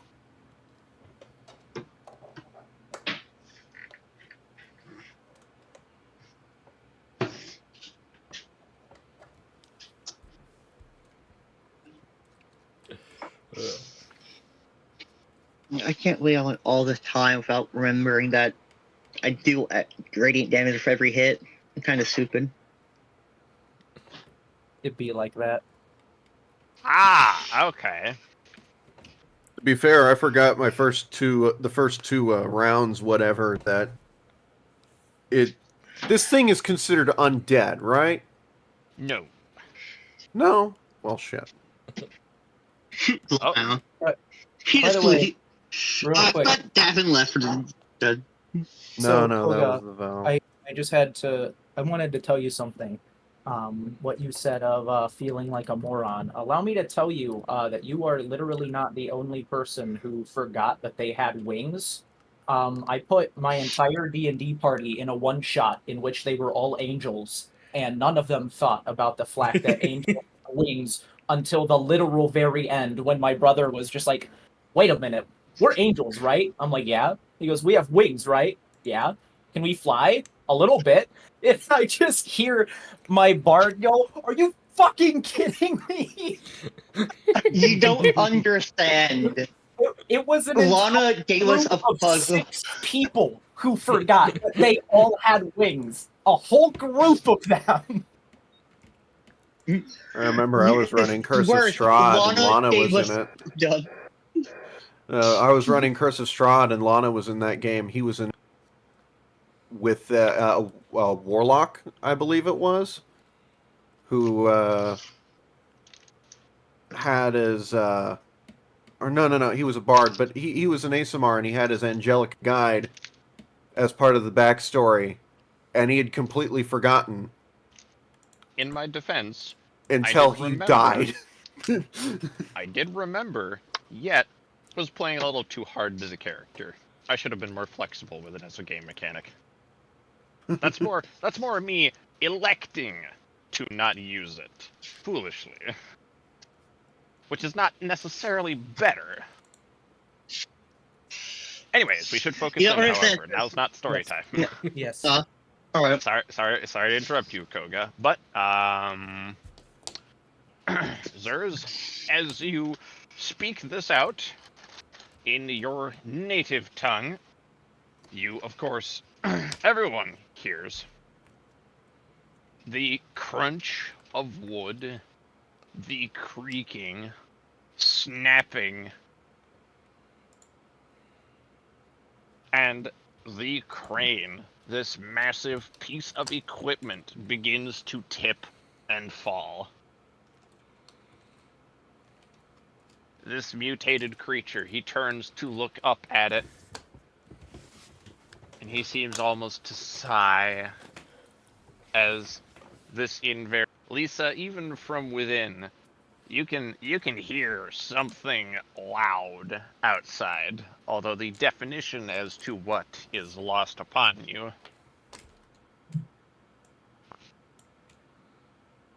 And this crane comes absolutely crashing down.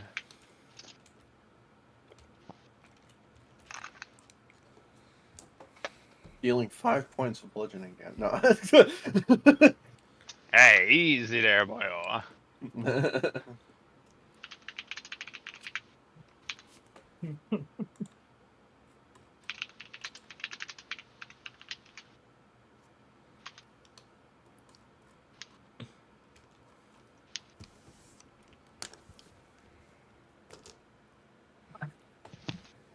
It doesn't even make an attempt to move. It just stands there and stares at it.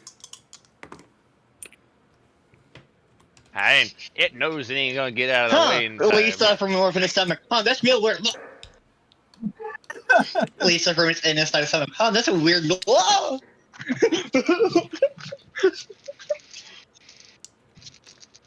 This thing's Let's see gonna if Lisa die, and survives Lisa's. it. Oh boy. This thing's gonna die, and Lisa's gonna carve her way out of its stomach and be screaming like Drax in Guardians of the Galaxy, and thinking she killed it. I am slaying the beast from the inside.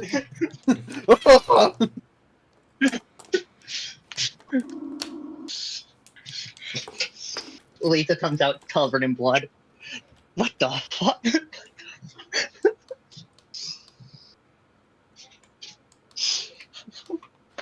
Alrighty.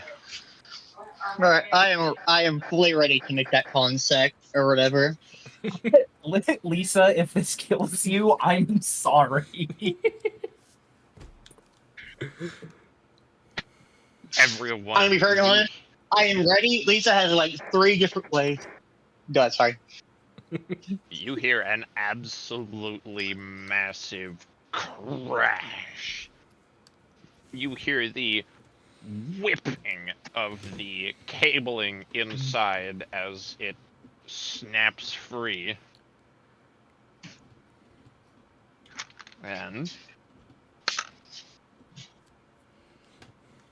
you see this creature try to move his head out of the way as the cabling catches around his neck. It pulled taut around him as it begins to constrict more and more due to the odd way that the counterweights fell.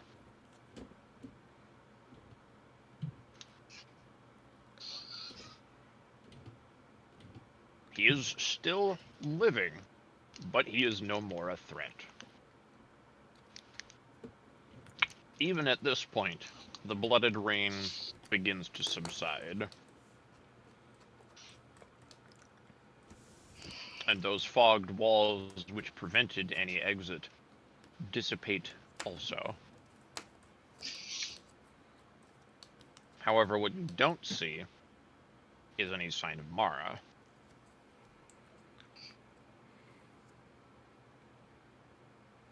To be fair, Wall of Flame would still be up. It'd be hard to see anyone past it. Mm-hmm.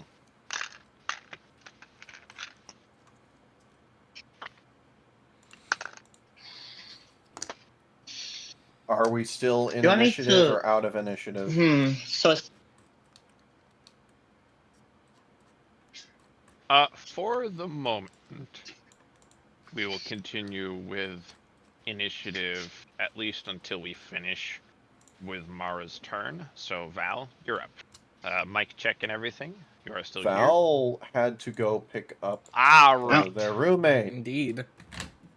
So, while while we're waiting for him, so this thing is like, you said it's not dead, but it's no longer a threat. So it's Yeah. like it's incapacitated. I don't have to put much effort into like killing it right now. It is, for all intents and purposes, fully bound in place. And there is the cable readily constricting around its neck. Okay. May Lisa's I? still inside it, right? Character. Yes, Lisa was is indeed. inside of the beast. There's gonna be some intense acid damage on its turn. Must more one, because it doesn't sound like the thing landed on top of it. I'm not sure how it being bound by cable is affecting the woman inside of it. You're inside of it. Hey, Lana. Yes. Question. Just because it would be a lot easier to ask this through voice instead of texting, can I pull you into the other voice chat for just like a minute or two? Okay. Is this something like just between you and I? Yes. Yes. Okay. I can. Oh boy. The real reason Mara's missing is because he just stood up and left. He heard it fall, woke up, left. Yeah. They were having a sale on magic shit nearby, so she was like, ooh. So there was trouble understanding how the swallowed stuff works. Earlier, right? What works? How You're about to how cut in. swallowing works for monsters. Yeah, I looked it up. It's basically you deal acid damage at start of each turn, and you can either try to escape it, but it's specifically you have to deal damage. If you deal X amount of damage, you have to make a con save. Yeah, that's part of it. You have to look at the. It's not considered a condition on itself for some reason, but the rules for it you can basically reverse engineer by looking at, say, a purple worm or a kraken. The acid damage that it deals seems to be completely random, just depending on the creature. Others also deal like fire damage or some other shit depending on their anatomy. But yeah, no, it's blinded and restrained. The person who is swallowed is blinded and restrained. And there's a certain threshold of damage, which again is random. It just depends on whatever is set for that creature. That it has to take in a single turn from a creature inside of it to make a con save. And that the DC of that con save is equal to 10 plus its con modifier plus its proficiency bonus. If it fails, then it vomits out everything in its stomach.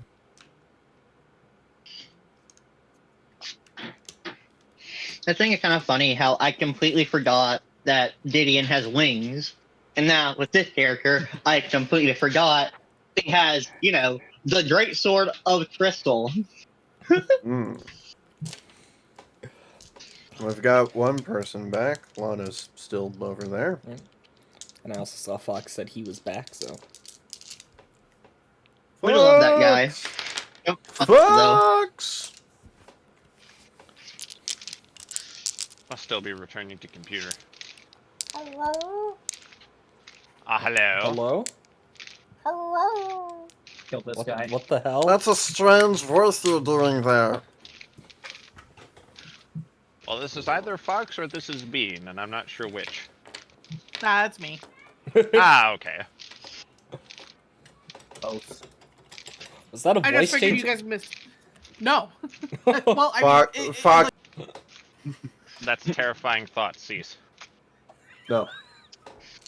I will All right. not. Okay, Don't you know Fox, I'm a you can thought go. terrorist? Yeah. Before we get started, though, can I get a quick lowdown of what the fuck has happened while I've been away? All right, Okay. Mara, The crane So- the crane fell on it, and it is now basically restrained, incapacitated, can't move. The fight is over. We're still in initiative, though. Lisa is inside of it, got nommed, and behind the wall of fire that is still up, we cannot really see it, and we cannot see Mara. Also, and more importantly, yeah, go ahead. I will ask Mara to continue here. Okay, guys? Thank yeah. you. So before then, Mara also got struck by lightning, and that took off the last of her HP. So before the crane went down, she was already unconscious. Oh. Okay. Yep. And Where the now fuck no did one the can see lightning her. come from? Blood It clouds. did The some beast. weird ability. Okay. See, if Gideon was here, he would simply drink the lightning. I'm kidding. Mara was the only one who failed to save, unfortunately. It did 45 points of lightning damage. Yep.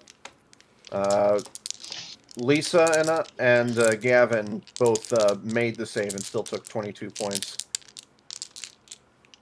So that leaves me to ask the DM then. So Lana, Go for it. are there any roles that I need to proactively or retroactively roll for anything? You were out of the radius of this. Okay, cool. Yeah. It was just us folks on the ground. Everyone else over at the crane was fine.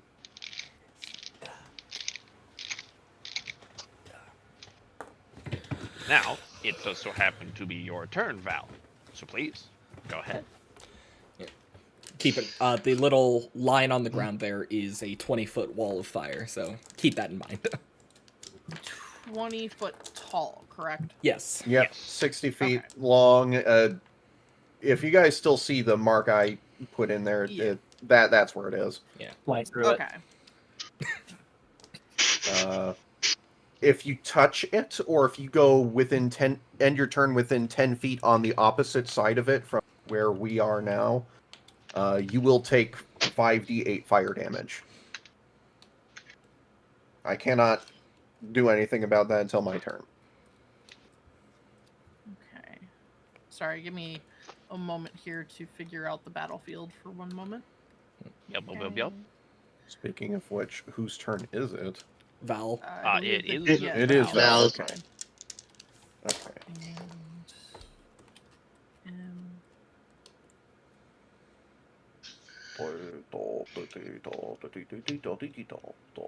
oh gosh.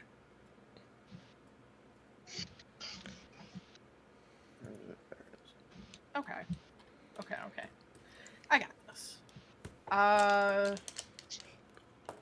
So with that said, Lana, Yo. would just because I wasn't here but Val was, I have to ask these really obscene questions. Mm-hmm. With Val being here, would he have seen Mara go down? Very likely. Okay. Cool. That makes things a lot easier because that means he has a response, which is flying Good old over the vantage 20 point. foot. Flying over the 20-foot wall.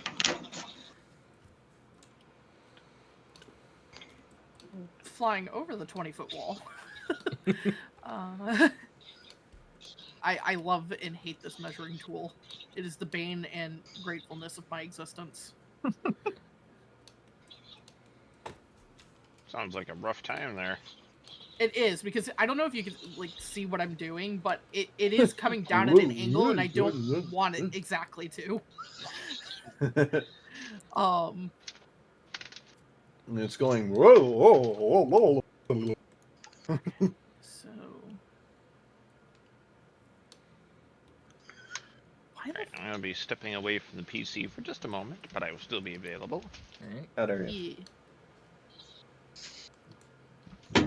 This thing Vital is themes. incapacitated, but I am not 100% sure that it couldn't regain some sort of strength and get up again, though. So, like, obviously take care of fallen comrades, but we should still make sure this thing is actually dead. Well, the thing is, for Val to make sure this thing is actually dead, would kill our fallen comrades. Oh yeah, I'm not like telling you to forget about Mara. I'm just sort of giving a general reminder to everyone else. Like, Oh yeah, no. The reminder is Reminder greatly that appreciated. one more reminder that Lisa gave everyone but Davin a greater healing potion, so you all have access to some healing. Pretty good one at that. I'm gonna attempt something here, and this is either gonna work wonderfully in my favor or horrendously in my favor. Gavin does not know if the fact that he didn't get a potion is animosity or forgetfulness, and he. It's more that she quite literally did not buy enough. Again, Yeah, does she not- just he- picked the again, one he person does not she care. He didn't really has- like. he's got his own healing stuff. Look here, you little fuck. No, I refuse.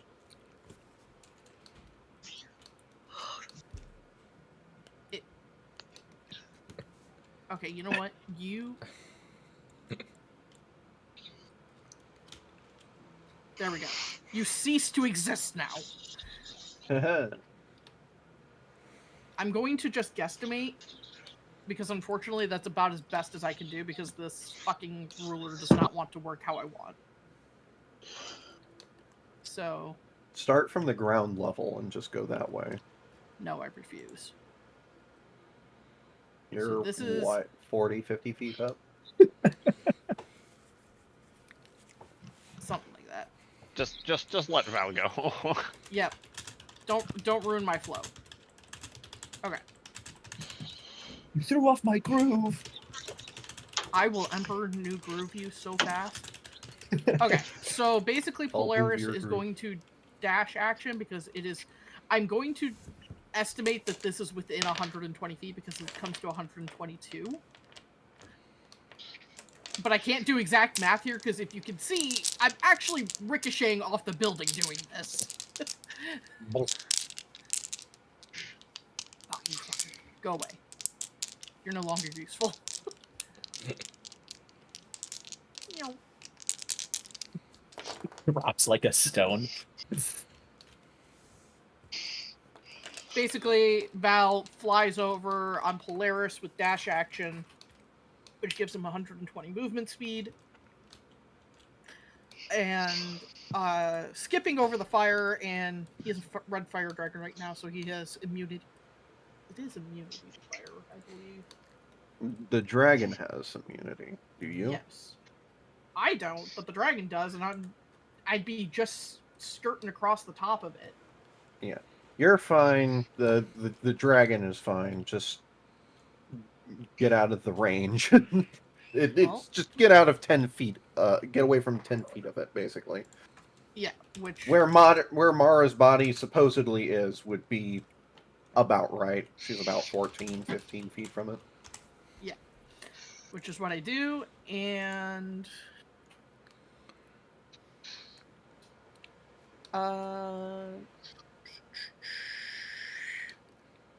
Not like Val has anything for medicine. So for Val's turn, I'm going to do a medicine check on Mara, if that is allowed. Val, I should state that Mara's body is not presently visible. I should also have stated that now that you've crossed the wall of fire. How dare Rubble. you not state this until now? Yep, sorry. I'd sorry, Mike, like sorry, to Mike. remind you that Val and Mara would both have greater healing potions given by Lisa. Thank you, Koga. That's another reminder. That's the day it's going to do that because it's medicine. if you find the body. Before the body finds you. Wait, what? Okay. So I see no body. So there is no Mara. Wonderful. Well, you don't see her on account of rubble. Ah, okay. Not just isn't. Yeah, Val still He's- wouldn't do anything until he knows if Mara's there or not. So Val basically would spend the rest of his turn searching the rubble for any sign of Mara. She wasn't in the path though. She's just a little off to the side. I imagine it's an issue of like you know it you know, even if it falls straight forward, it still, you know, crumbles out and goes everywhere. So it's not a perfect. Yeah.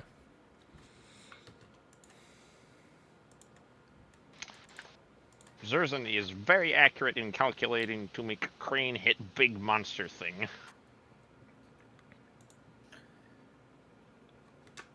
Yeah, this is big brain time.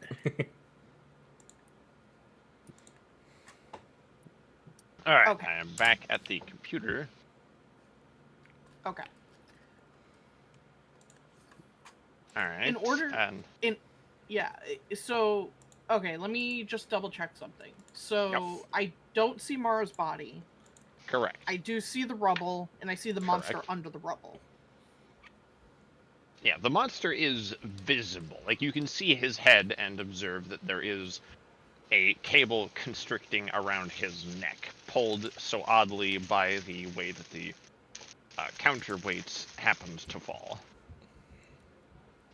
Cool.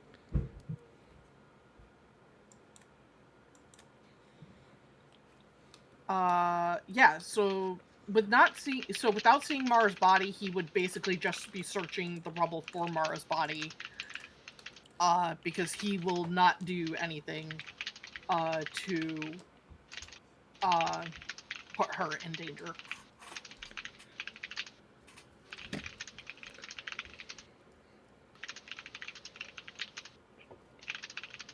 And that is how Val will spend the rest of his turn.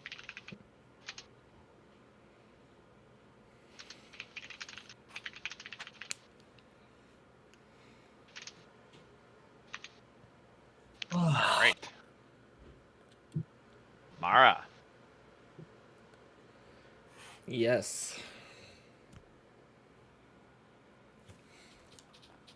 Let's have a death save. All right.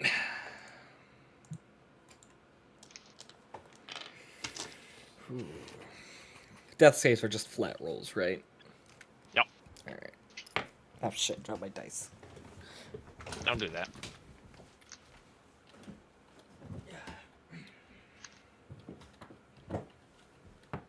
They're con saves. They're con saves.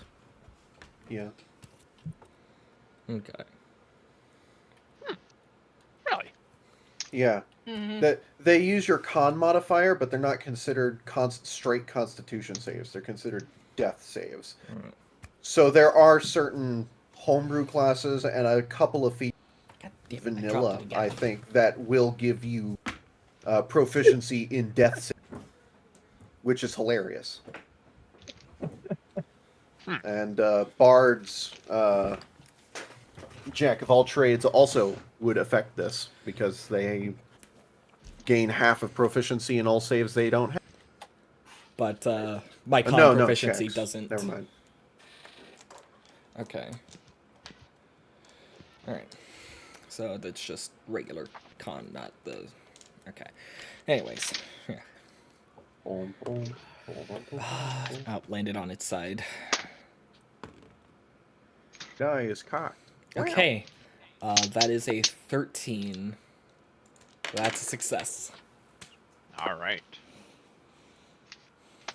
Mara doesn't die. Yet. Gavin, you're up.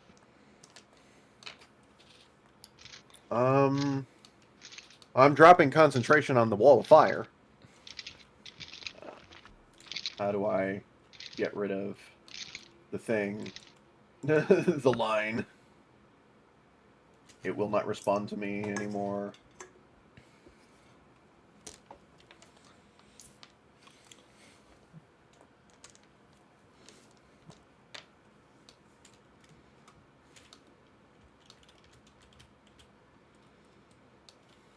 Ah, there it goes. Okay. Let's see. Oh, I can pretty much get right up to ye old beastie.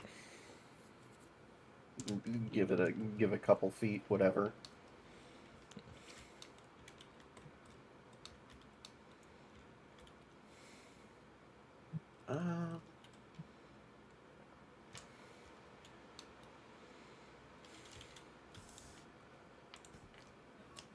Did Val find Mara yet?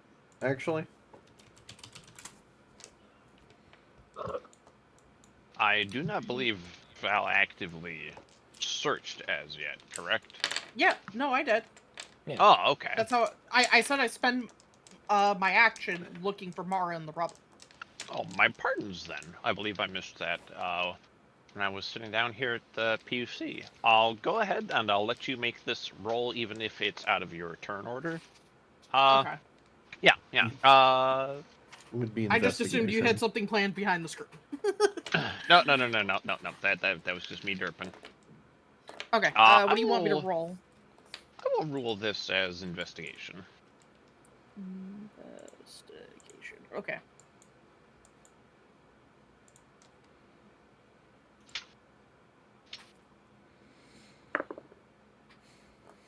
Why? Why do all of my dice hate Val? So that is going to be a... Sorry, math is hard. An 8. As you begin searching, you find that some of the cobbles of the street that were tossed up by the crane landing are lodged in such a way that they take an awful lot of time moving, and thus you will not discover as to whether Mara is in good or ill condition. Val flips over one rock. Ah, damn it! I can't find her. He'd have Polaris help him, but he used his action to fucking get them over here, so he can't. So, DM, from where Gavin is here, can he use his, can he make an investigation check? See around the area, see for signs of where she might be under the rubble? With how cloudy it all still is, with the rubble having just fallen and the rain still dissipating, it's too difficult to see anything unless you get right up close like Val is.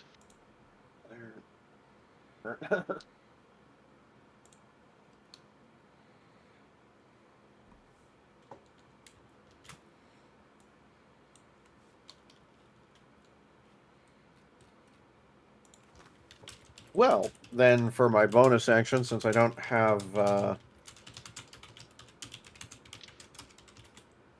really much in the way of or wait a minute. Fucking don't tell me throwing nuts.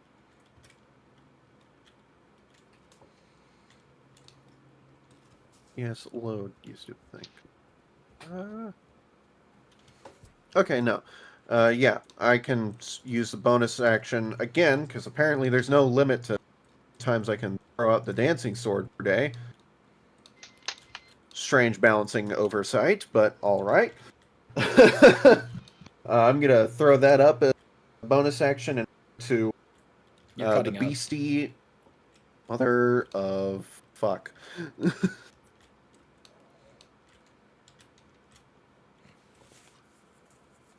Ba. Ba. Ba-da-la-ba-ba. I have. Gavin is throwing out the dancing sword. Okay. There's no limit for some reason as to how many times per day you can do that. balancing oversight, whatever. And not caring if the beast is still alive or not, Gavin's gonna, with the sword, make a called attack, I guess, on its stomach area, trying to cut Lisa out of it, essentially. Okay. Given that it's prone and otherwise immobilized, go ahead and make that. Actually, I'm not even going to have you roll for it. Just roll damage. You want me to Kill roll that guy. critical damage or just normal damage? I go ahead and roll critical damage. Why not? Zerzan, your idea is great.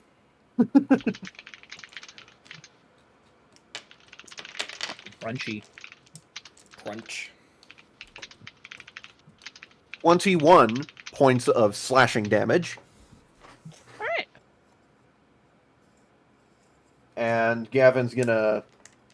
Again, he's concerned about Mara, so he's gonna take a dash action for his main action and get over to where they all are.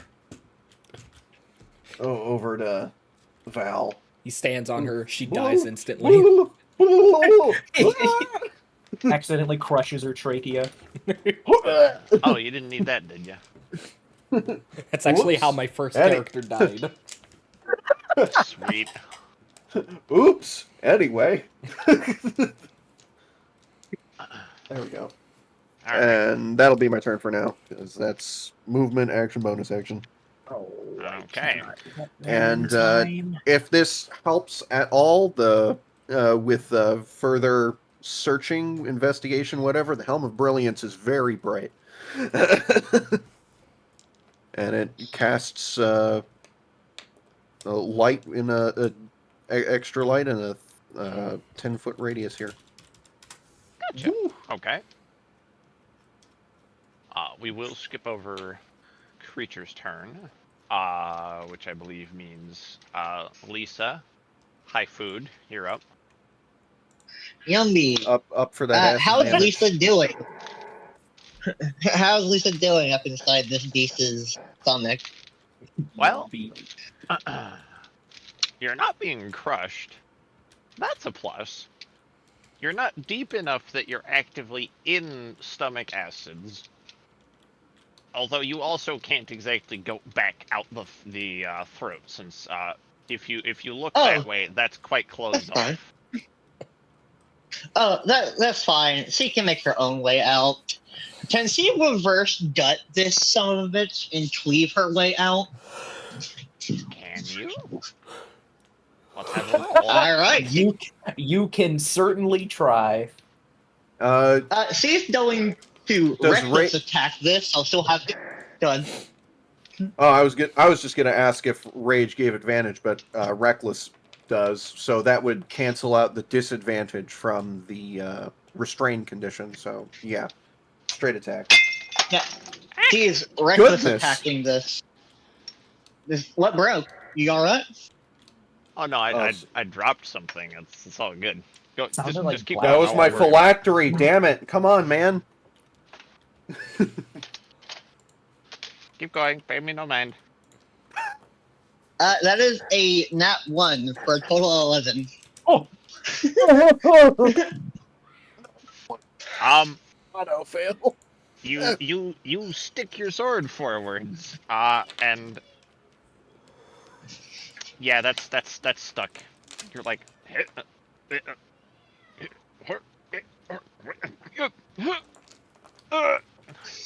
and in order to get it free, you have to brace both of your feet against it to wrench it out of wherever you got it stuck. Oh, that's fine. Yeah. Seeing that, she's going to try to use her bare hand to simply punch a hole through and rip it open. Excellent. That is a 29 to hit. Splendid. Also con save. All right. the most Lisa thing I've ever heard. I punch it.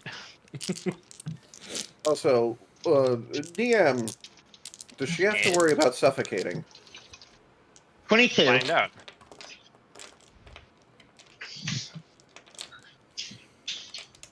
What was that, Koga?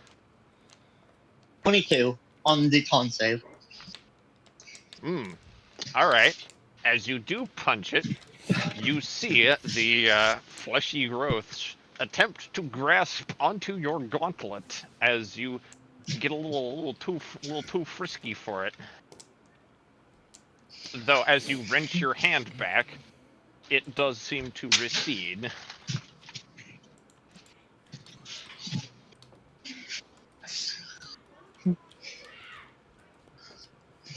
Nice, nice.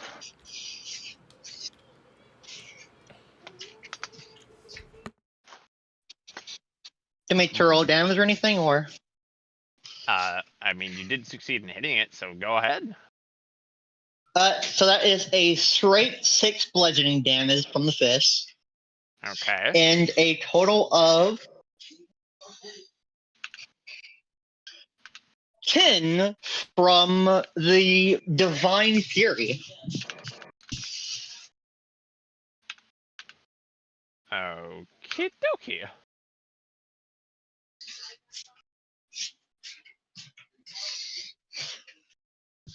For a total of 16 damage all in all.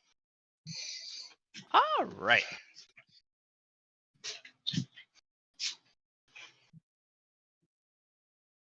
Yeah? Well, you gonna do anything else this turn?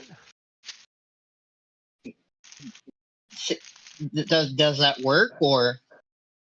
I mean, you're not out yet. You're the big flesh beast thing with bone armor.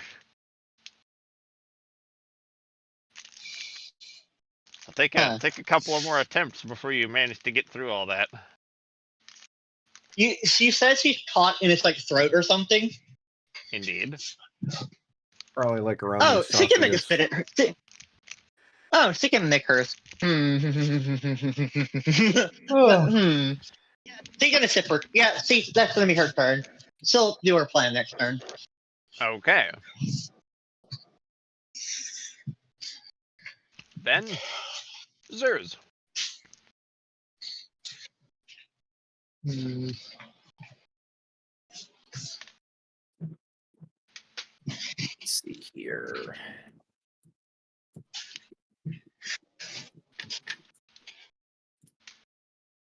Um.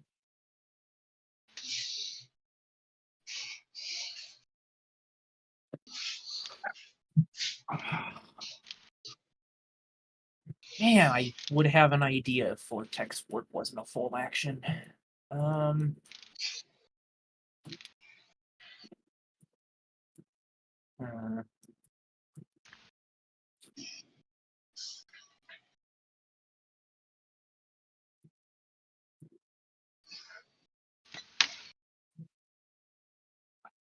Man, Use the force. the amount of distance just sucks. I really don't want to spend a whole action just moving. That feels like a waste, but I literally cannot do anything else. Like, genuinely.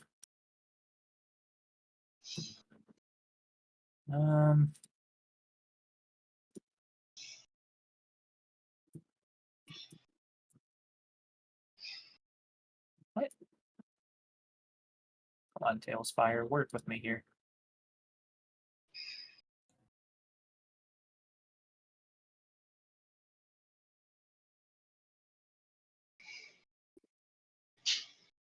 So, okay, can you just... You'll have to forgive me, I'm trying to figure out how Tailspire wants to function today. All good. The answer is it doesn't. It rarely does. Okay. This should get me a more realistic... That is... Need a distance.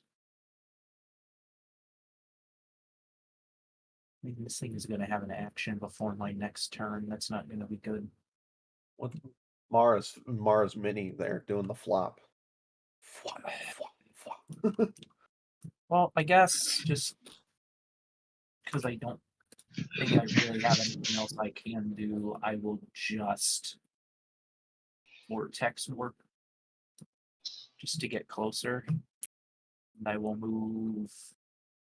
Oh, okay. Okay. All right. So here's all right. Let's Woo! there we go. That's a big jump. All right. And zoop. I am here now. It is. We're actually, you know what? This was closer. I do want to be a little closer. Okay. Yeah, that's my turn. I don't think there's good.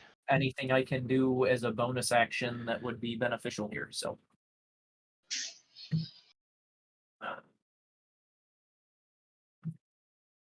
All right. Val? Yes. +2 Dylan. Your waifalu's on the line.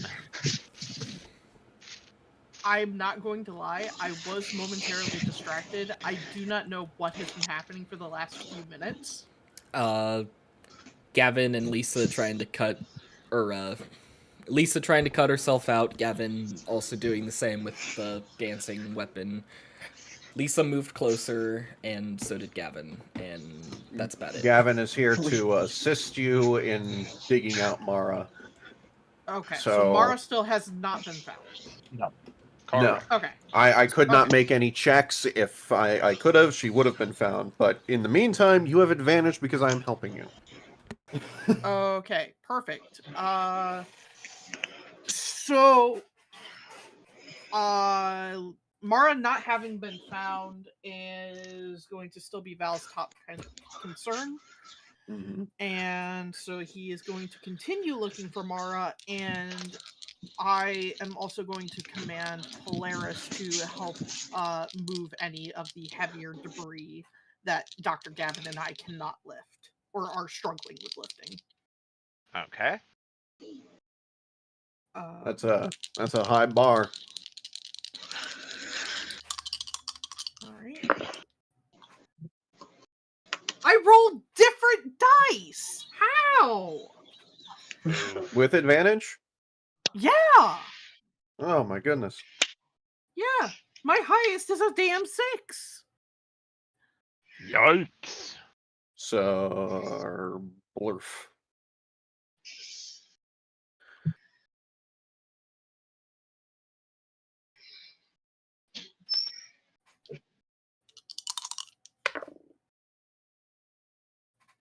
Of course. That set would roll completely better.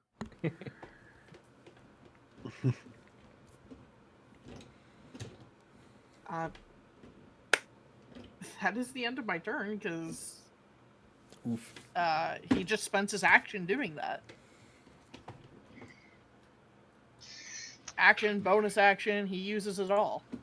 Oh, that's my notes. Very unfortunate. But I gotcha. That will successfully clear out any rubble that is directly obscuring Mara. I'll at least rule. So next time you guys do make a search, you will be able to find her in whatever condition she's in. Alright. Okay. A corpse. All right.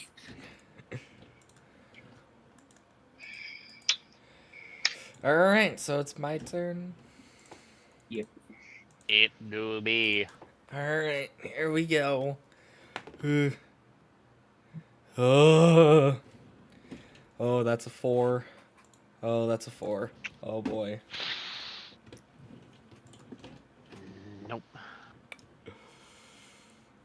That's a one step closer. Yep.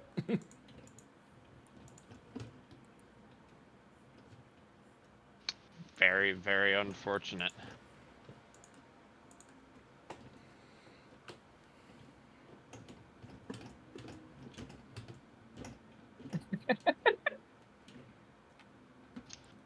You do feel that step of death's cool touch, one which you know with familiarity, reach toward you.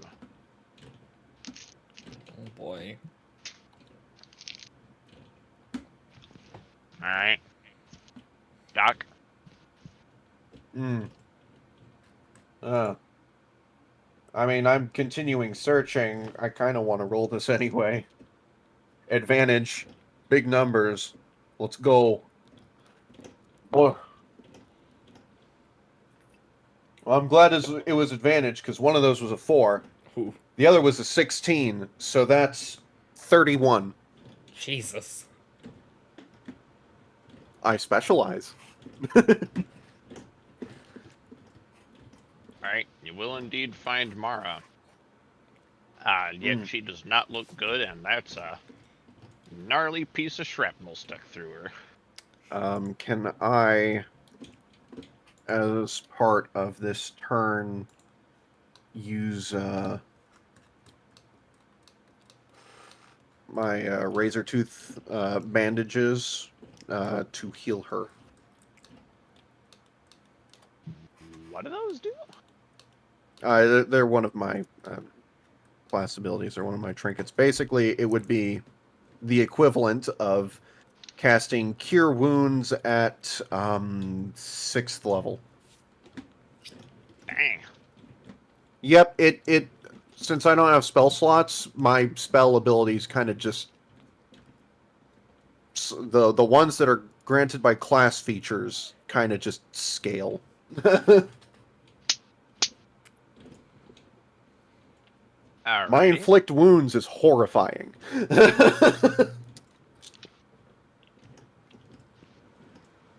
May I do that? Because that is using that is an action. And I did the searching already. That's why I'm asking. Okay.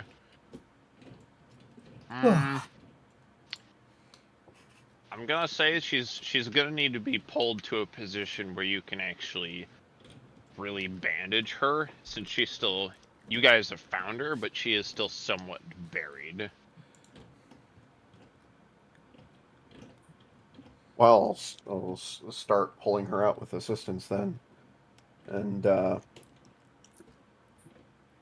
bonus action then. Again, trying to help Lisa at the same time. Other sword. Continuing with the crit damage. Gonna just searching whatever. If she's not in the stomach, it's gonna keep cutting up basically through the rest of the torso, thorax, whatever the fuck you want to call it, esophagus, whatever, just trying to release her.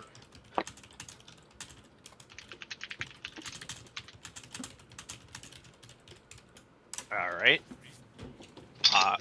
Lisa, That's for your only turn. 15 damage this time. And Gavin will turn to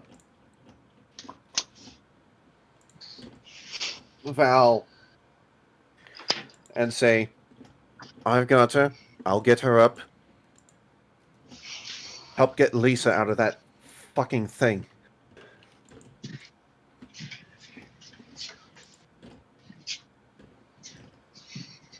And that's it for me. Alright. Lisa, for your turn, you can hear the sword going stibbity stab Salacy, attempting impromptu surgery.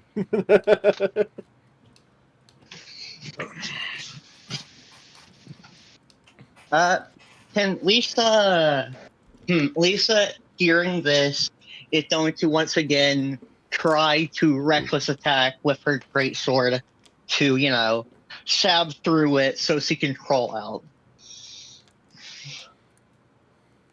All right, go right ahead.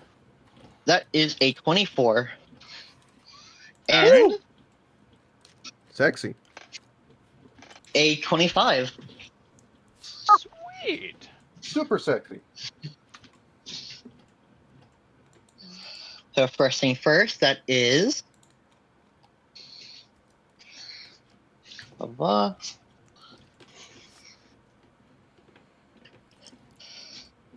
That is 12 points of radiance damage. Okie dokie. And then, if actions will... Then that is 11 slashing damage. Woo! Excellent. Gavin, you're able to, in turn, hear Lisa's own attempts at reverse surgery. Gavin again to... I can hear Lisa getting out of the thing. Someone help grab her. Then put that thing out of our misery.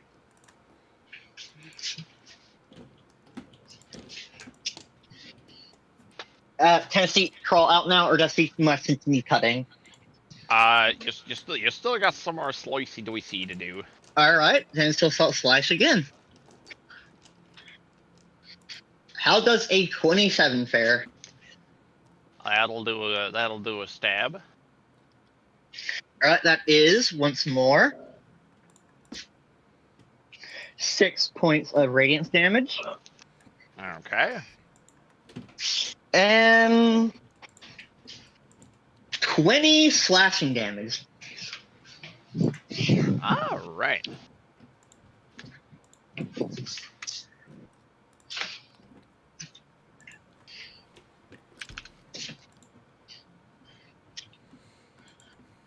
Okay. Anything else you doing? Nope. She just has an increasingly wide grin on her face as she continues cutting through. That's going to be the end of her turn. Once again, psychopath. Oh, she has an idea of how she wants to kill this thing once she's out.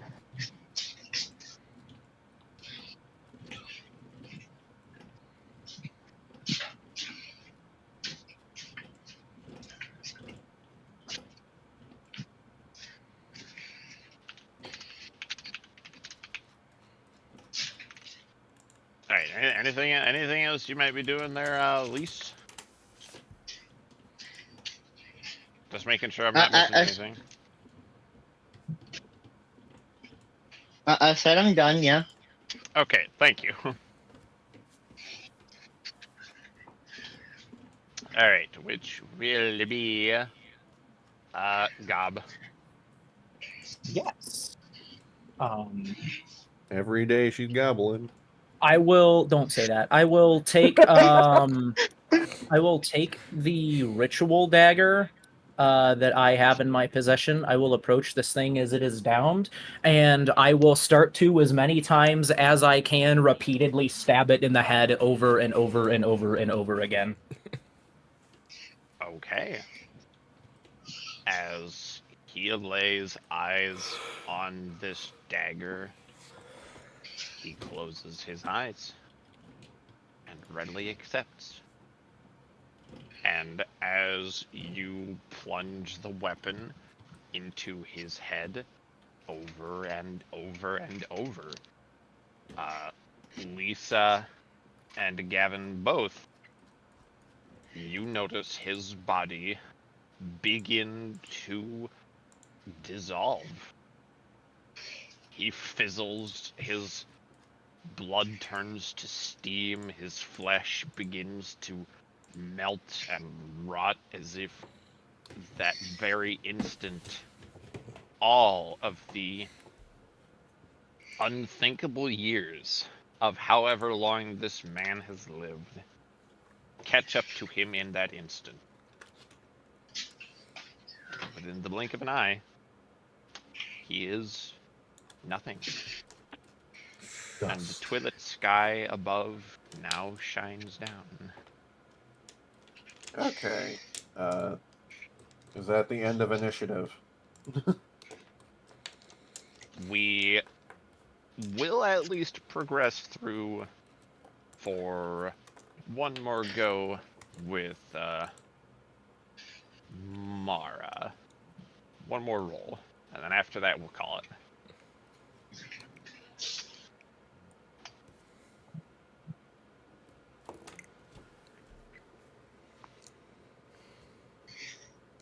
Mara. Psst. Mara. Yeah. Death Death save. save. Oh, did Val already go? Okay. If in case you missed, big thing now dissolved into tasty flesh juices, and we're basically skipping straight to you to do your okay. death save, then in turn order. I heard the thing dissolve. I didn't hear that last part. Okay. Gotcha. All good. All right, here we go.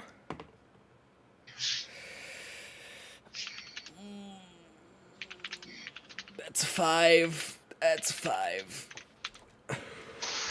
Ooh. Uh-oh. You see the visage of a reaper stood above you. In the haze of this state of near death, you see a man stood there. You see that he's Eldkin, one of the near moth folk whose beliefs are often little heard. His wings stood beside him, and if you recall, he is the self-same which greeted you and Val upon visiting the Temple of Lady Death. Oh, boy.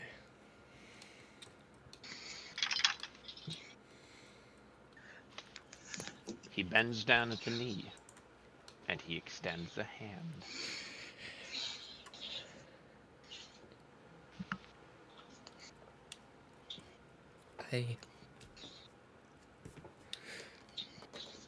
I can't, not yet. Please.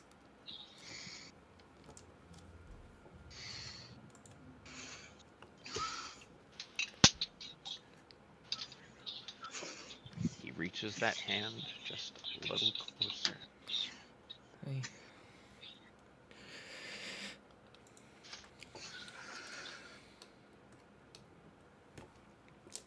What do you do?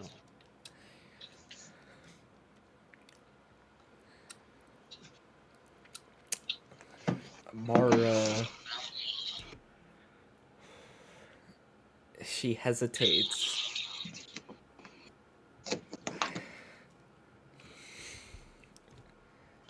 But...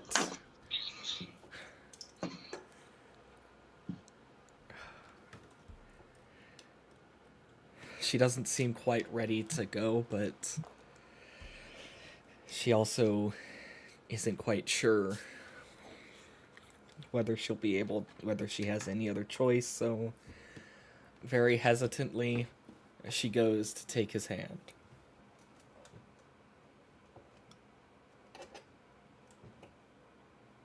All right.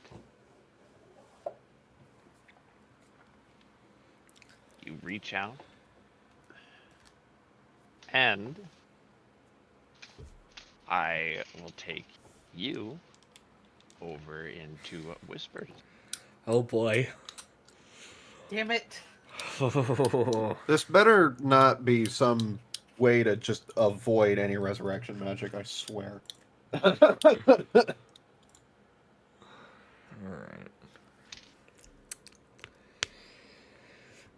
Oh boy. As your hand contacts his, you are in that moment taken to a place where all seems frozen. The air is a cool blue, It's as if the moon is the only light to shine. Where this man's form before seemed incorporeal, he now appears fully solid in front of you.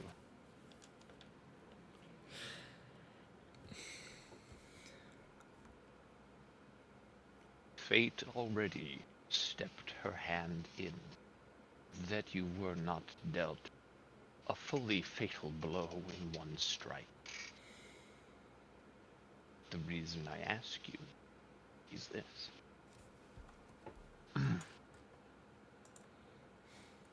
The reason that I take your hand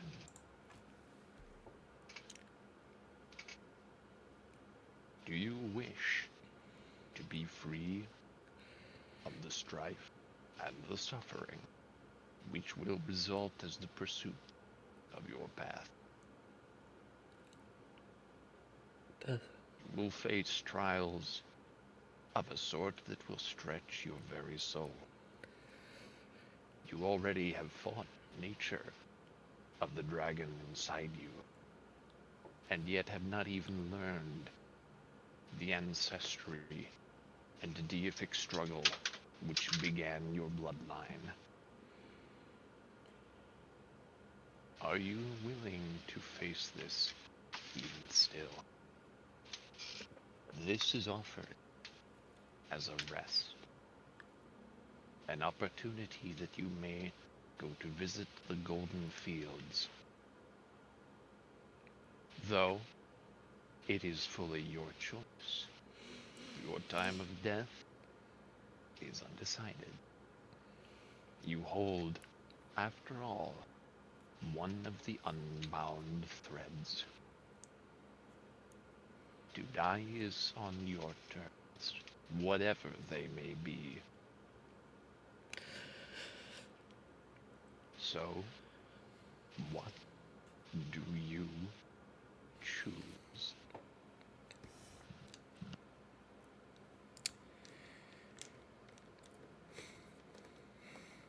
If I go with you, what will happen?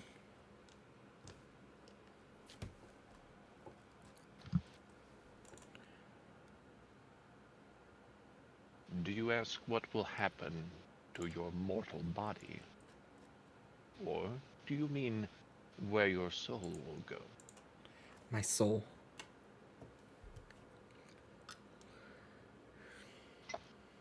You will reach the Golden Fields, the hallowed paradise which Lady Ophelia keeps for all of life's children, as she loves them so. There you will be able to wait for your husband. No matter how long the years shall pass, he will come back to meet you. This is guaranteed.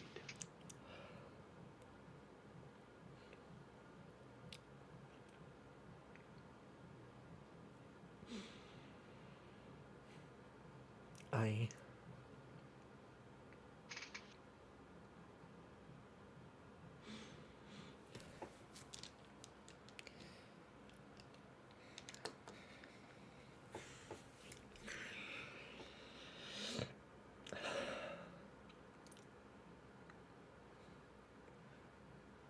still have too much to do.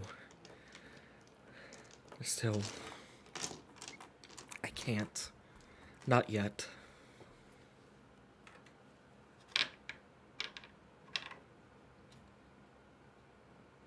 See?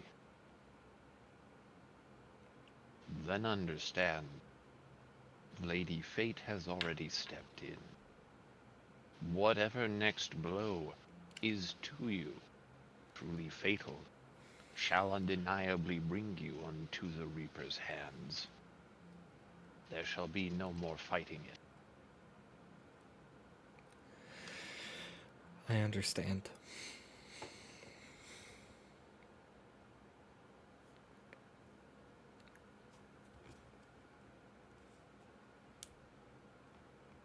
Know that Lady Death does smile on you. She admires a life which fights so strongly, the gift which her husband has given. Go then, and be well. Though understand, again, when death does truly find you, when you reach that state of the between, there can be no fighting.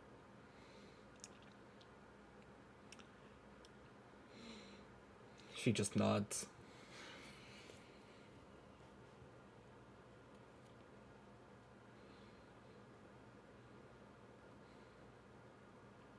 And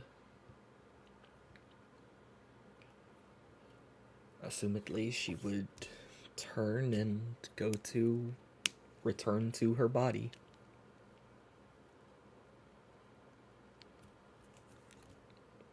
He gives your hand a squeeze before you do turn, and then releases his grip, and you are free to walk over to your body. It is unusual to see yourself from the outside. In this form of just your soul, you see in equal parts your tiefling body and your dragon body, both at once appearing to occupy the same space. If you focus your eyes, you can see something between. Tiefling and dragon traits in balanced halves. Perhaps a future that's possible.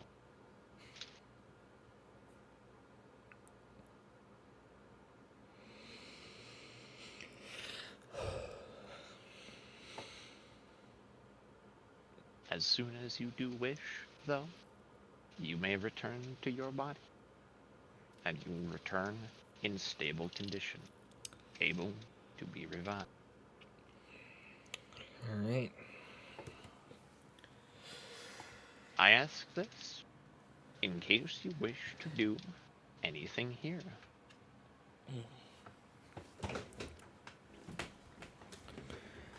And, Mara will indeed return to her body.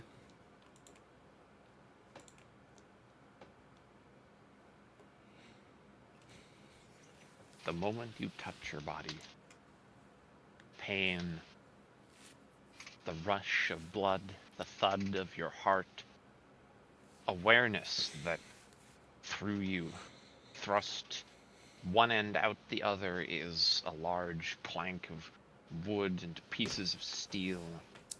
You feel their searing pain, yet in it is assurance, comfort, that life does still in your veins flow. Even if pain is something our poor Mara never has dealt well with. And with that, we shall return to the party. Alright. I genuinely don't know where it is. I've combed through every tile on this goddamn map. The final joke is that the horse was never added in the first place. That's probably what it is. I It's can even tell you more right now annoying. that it is. It is Yeah. there. It exists. I actually even know where it I is. don't I believe found it you. in like 1 or 2 minutes. How? I don't Hello. believe you. I don't believe you. Prove it. I can vouch. Prove I can it. vouch for him. Prove I it. did find it. Prove it. Proof is required. Pixar didn't happen. We can prove it later. Yeah. All right. Okay, so whatever the hell just happened, from our point of view, what the fuck is going on? All right. Can we react? Val? Can we do anything? Oh jeez. Val, you are the closest, correct? I would imagine so. I mean, I'm right here too. I'll give it to Val because he's the husbando.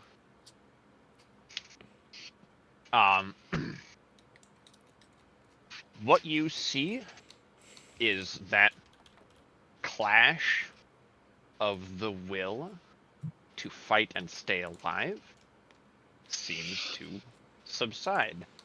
And what you notice is the familiar condition of being stable.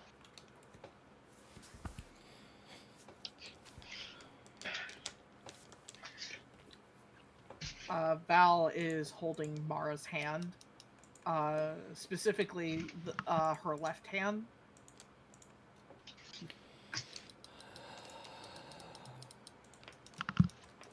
And All right, he's say that saying- one again. Sorry. Let me adjust my mic here too.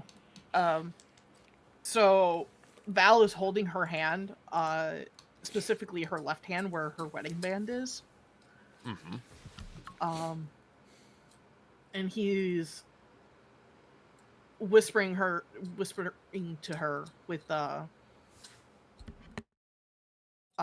before the stable condition is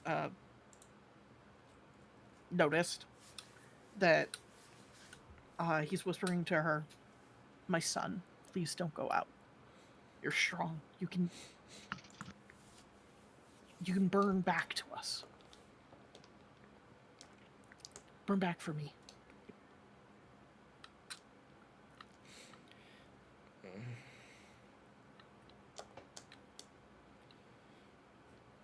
Stable, but still unconscious, right?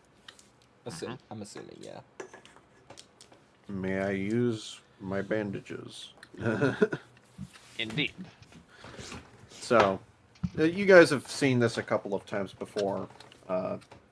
Val, since you're the one here closest watching, you see out from within Gavin's sleeves extend several bandages that have very sharp, almost razor blade shark-like teeth, and those teeth retract, and the bandages wrap around the wounds and her head and everything, and there is a radiant glow, and Mara will likely, because hit points are restored back to her, come conscious again with an astounding roll of 43 points of healing. Woo!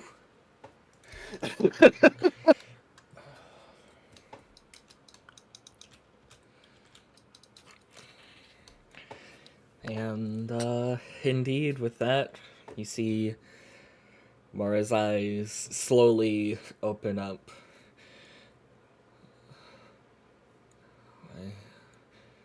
What happened?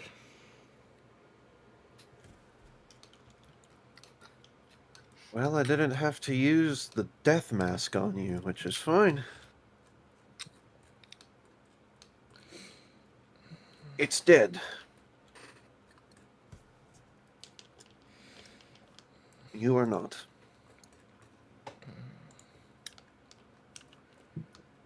Mara's gonna look over to Val.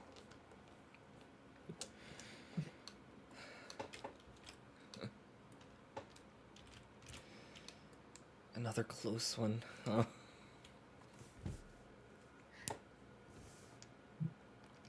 Another very close one indeed. I wish you wouldn't do that to me.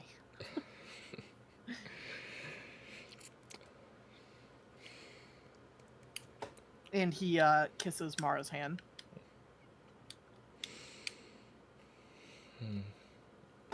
Gavin, relieved at this, leaves her in the arms of Val and looks over to Lisa and Zerzan. The fuck does he see over here?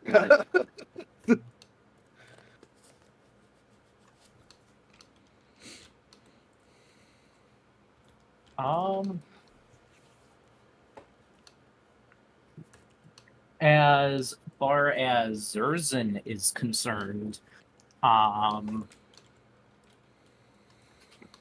actually, you know what? Real quick, Lana, how long has all of that taken to transpire? We'll say enough time to pull Mara free enough of the rubble to use those bandages. So we'll give it 5 or 10 minutes. Okay. Goodness.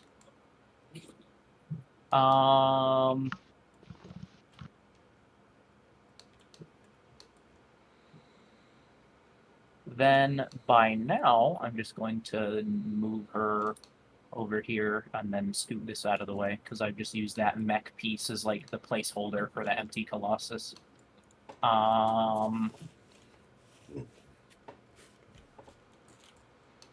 I guess as you look over to where she is at,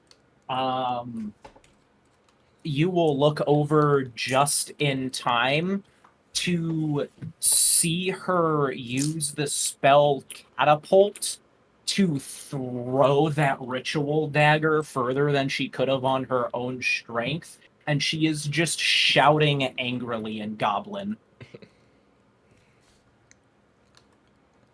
Gavin kinda just cocks an eyebrow and through the sending stone just real quick. I really hope that lands in like a puddle or a river somewhere instead of someone. But I am fully on board with you there. Fuck that thing. Let it never be found again. You hear no response. And Lisa.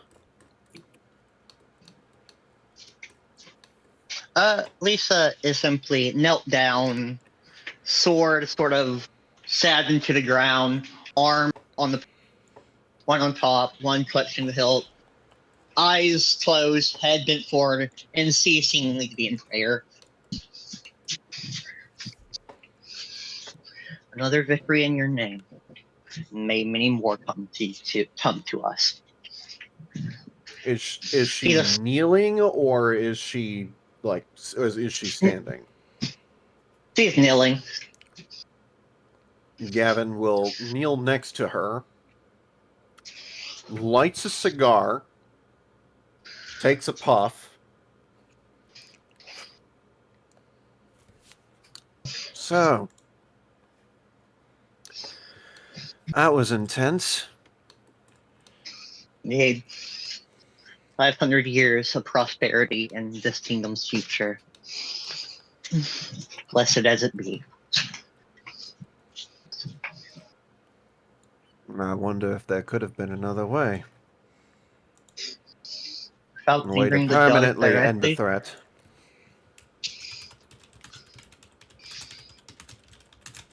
Just simply shrug. Not in my place as a mortal to know. We shall simply stand up, remove her sword, and put herself. Quite frankly, it's my job to know. So, I must ask you this. How may I reach your deity to speak with them? Throw him a prayer. Or perhaps, as he is watching, you may all meet him soon. He's watching. Indeed, I keep him informed with every prayer.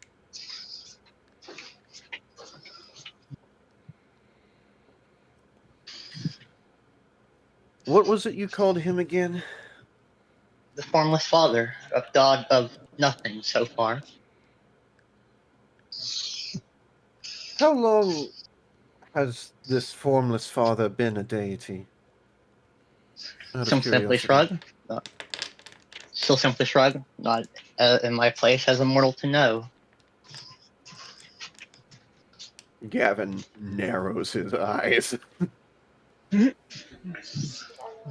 All right. many deities All right. reveal their age. Gavin looks up, I don't know, and says aloud, "Then I pray, O formless father, speak to me now and reveal your purposes and intents with this encounter, with this deal." All right, hold off one moment. Oh boy. Oh boy. Alright, time to see if my theory is true.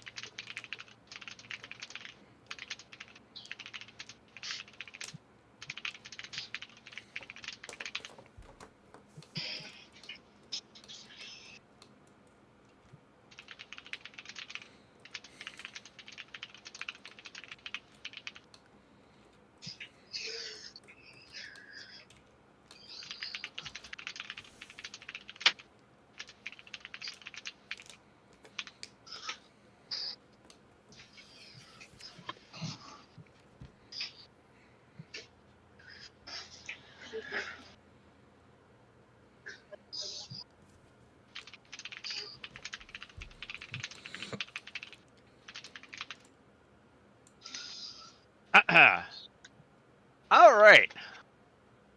Fantastic. Oh boy. Fantastic. Koga, I hope you have that character sheet handy. I do. Good.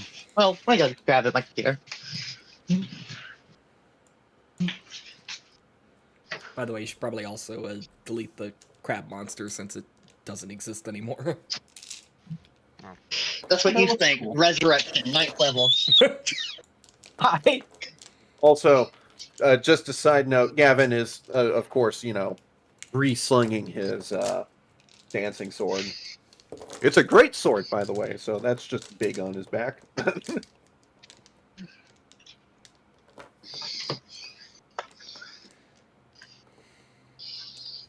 All right.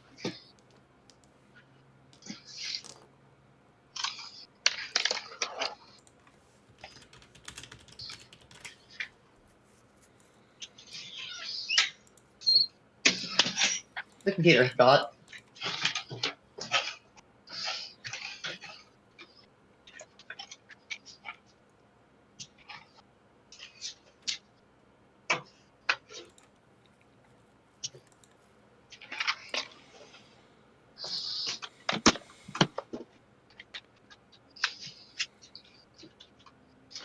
Progress as you please, Lana. All right. I wasn't sure if you were actually ready because you said something about your laptop. All right. Are you all good? Yep. Even if I wasn't, I have all the screenshots of the stuff. All right. That's playing it risky. I like your style. Obviously, it's going to backfire, but we'll roll anyway. I will have you take it away, friendos. Oh? Oh wait. Hold on. I forgot. Yeah? I almost skipped this aspect. Okay, Gavin, you're gonna do a religion roll. A religion roll. Indeed. Hmm.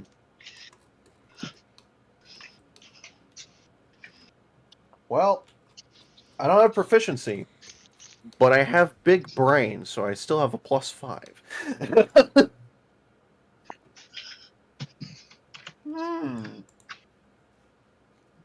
Ah, yes. My favorite number to roll. 21. Good heavens. I rolled a 16. I have a +5 from intelligence.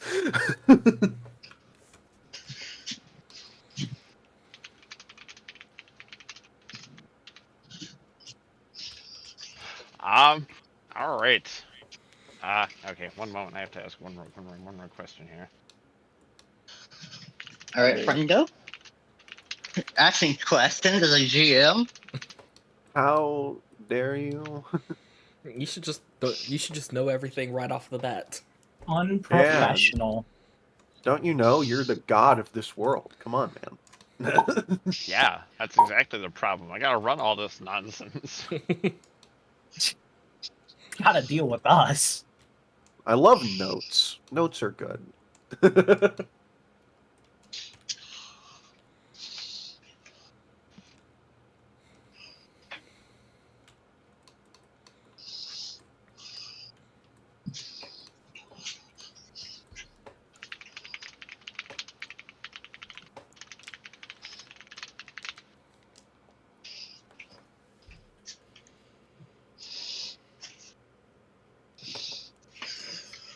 Watch all this setup, and then the Formless Father just goes, no. No. Fuck you. Before your eyes, something changes the air. It begins to pick up, begins to move in unpredictable ways, flowing through this area with unpredictable movements, random amount of weight. A sort of minor windstorm, quite unlike anything you have experienced before. The wind seems to be almost swirling, then going here, leaping from place to place as if it had a mind of its own.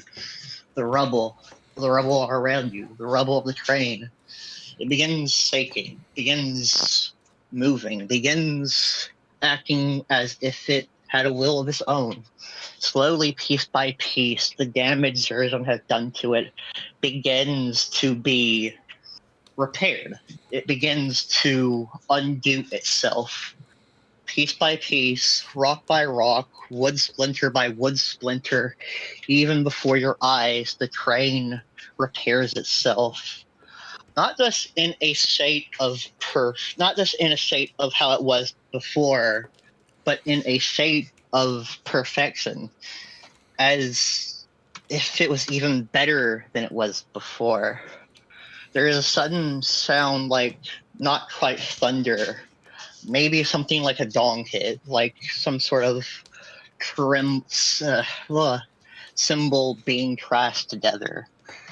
As something, or rather someone, appears before the train, before party. A face you recognize, a face the entire party recognizes. It's Fucking obvious. bald.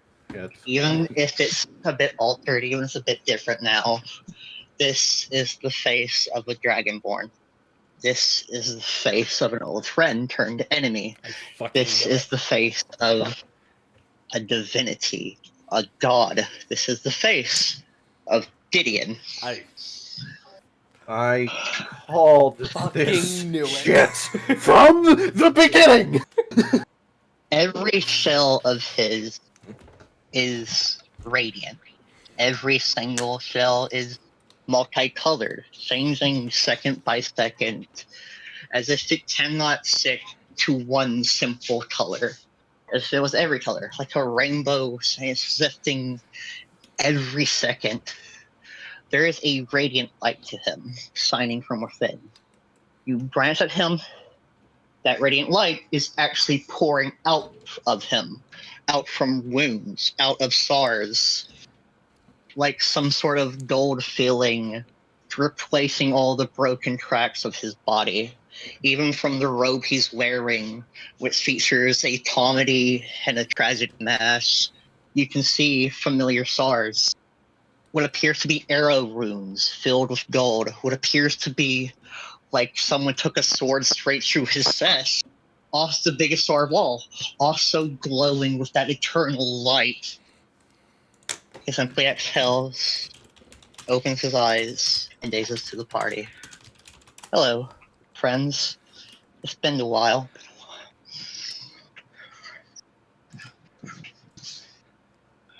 Gavin slowly steps up, face to face with him, takes a long draw on his cigar, blows it in the direction of his face. Gideon simply turns his head and points a finger toward his cheek. He knows what you plan to do.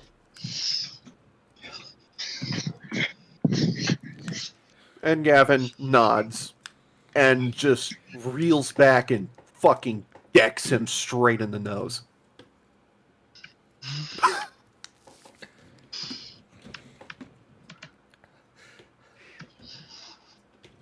Where is he? Yeah, that is a He's good in question. front of the train. I don't think he has a figurine. In front of the what? Crane. Crane. In front of the Ah. train, Boy. There.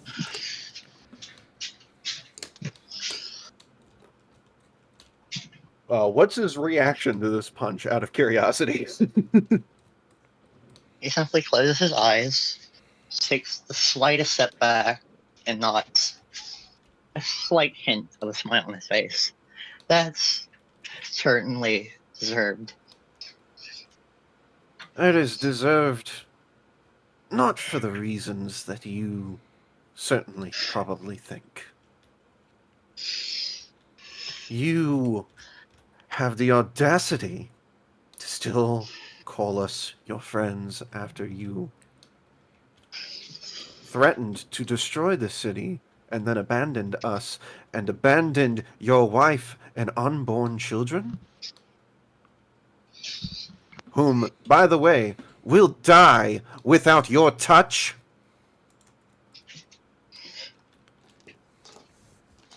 Tavin, you are so smart.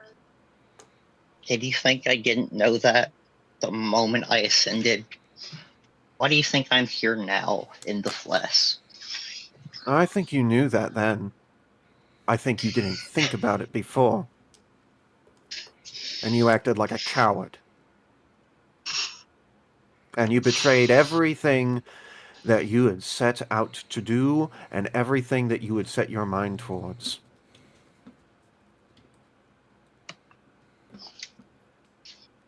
He'll simply shrug and shake his head.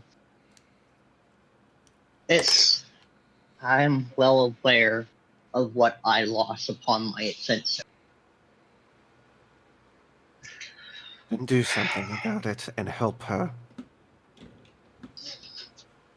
What do you think I plan to do?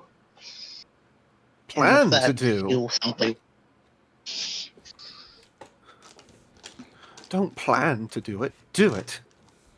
You made yourself a god.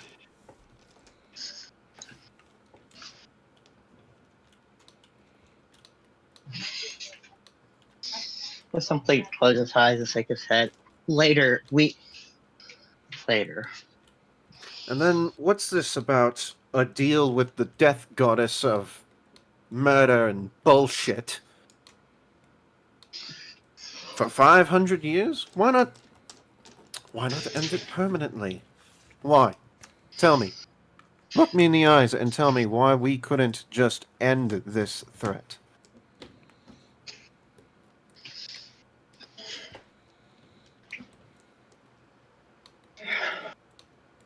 There is time for heavy conversation later. As it is, most of you are wounded, most of you are hurt. Mara saw the face of a weeper not even seconds ago. I can explain everything while I'm here. Zerzan, Val, Mara, it's good to see you three again. Even if one of you I didn't get to know much at all.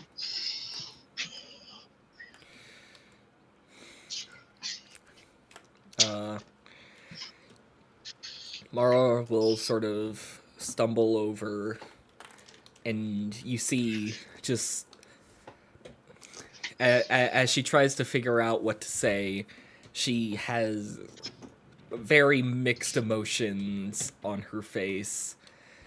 Anger, sadness, but eventually she just gives him a hug.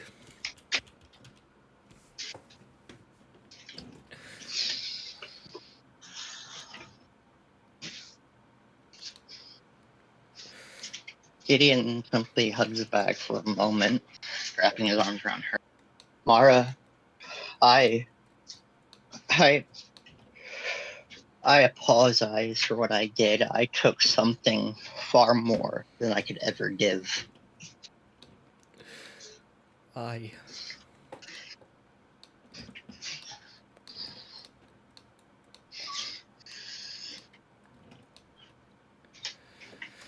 Please, just tell me why.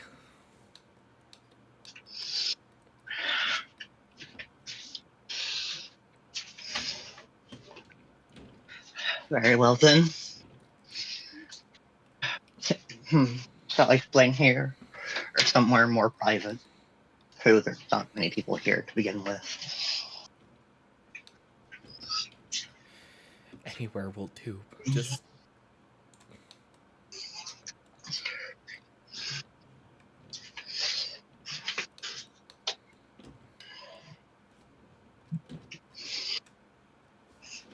I did not think.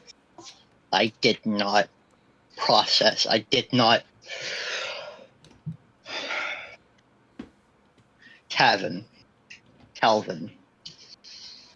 During that fight, after Gavin stabbed me, I was approached by him, and he told me in no uncertain terms that either I took his help or I would die here. I would die there, likely at the hands of you all, considering how I already was an oathbreaker, my life crashing before me, everything I knew a lie. I wanted nothing more, desired nothing more than to escape, to leave, to simply be at peace.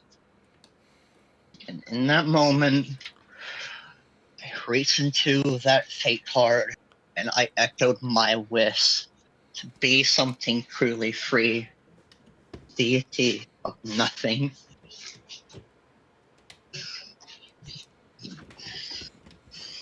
I made a third option when I was given two.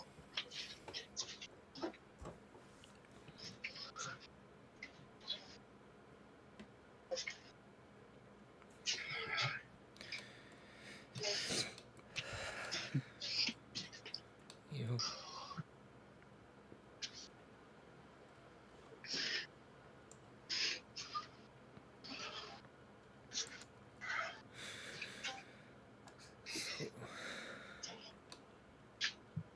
So why did that? How did you even get to that point? How did you change so much? What happened?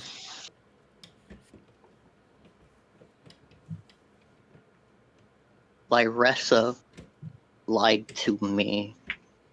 Amy, my backstory, my memories, all of it, everything I thought I knew was real was not but a lie.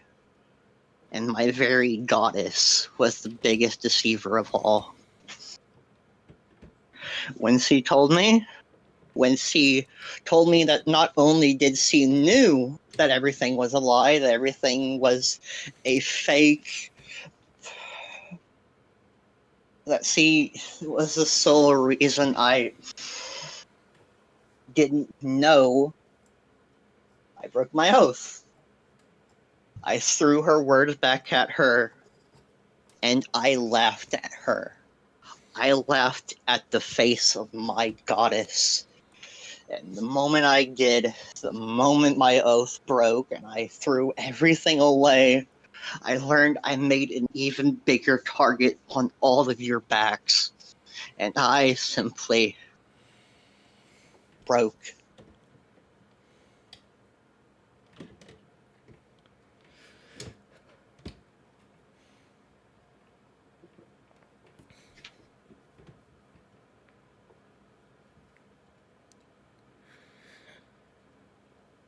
I see.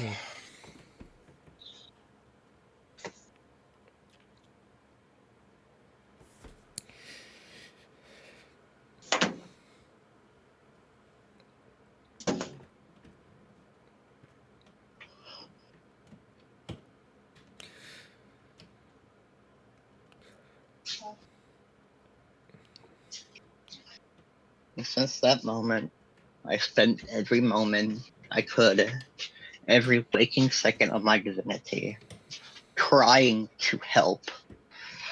First, it was sending Lisa here, making a faithful, and having her assist you. Then it was trying to repair some buildings, resurrect some of the people who had fallen during the ascension. And well, you saw it was, and finally it was making a deal with the very goddess of murder. I will continue to do anything in my power to assist all of you. But there's not very much. There are even rules now, laws I still have to obey, things not even divinities are not allowed to do without permission, as strange as it is. It's not strange at all. You traded the chains in your mind for the chains of divinity. That's all.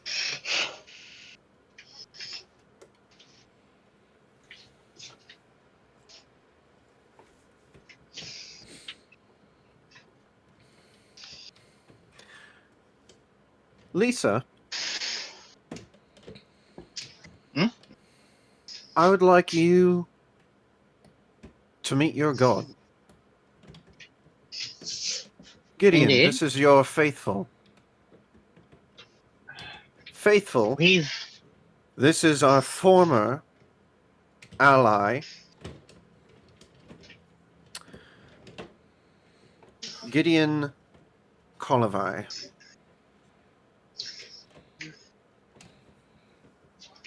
Lisa simply nods, but she is still in a bow, still kneeling. Gideon simply speaks. She knows we've met in the flesh. I was again the one who sent her to begin with.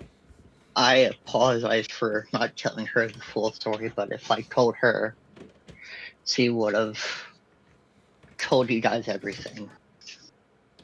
And you would have demanded my presence even sooner. So just like your previous goddess, you lied. No. Yes.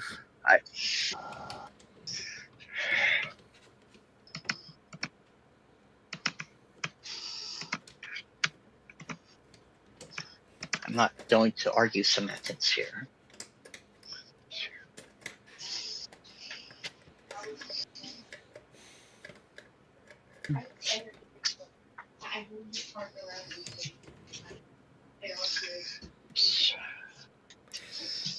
When you Version. Go ahead. When you disappeared, I spent the entire night looking for you. You know that? I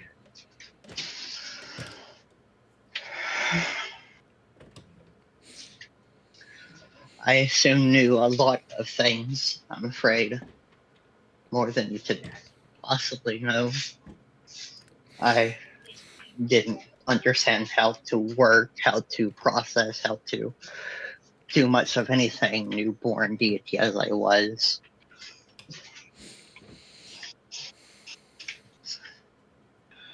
And Madame Zerzan, I apologize for how I acted back as a mortal. What I showed you was the ugliest possible side of me.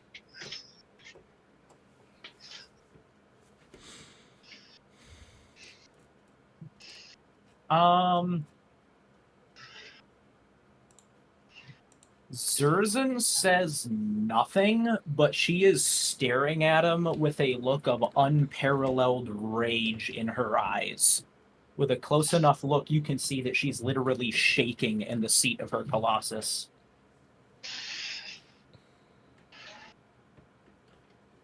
Gideon something at that and Val, I apologize to you as well.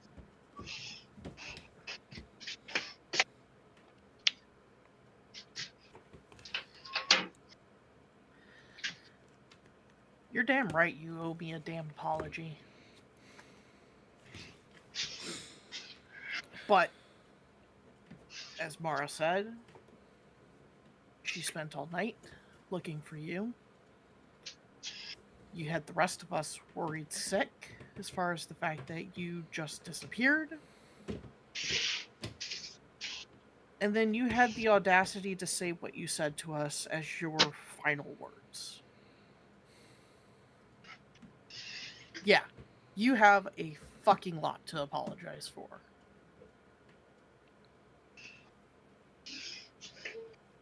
I can understand a lot of the things you were doing. I really can. However,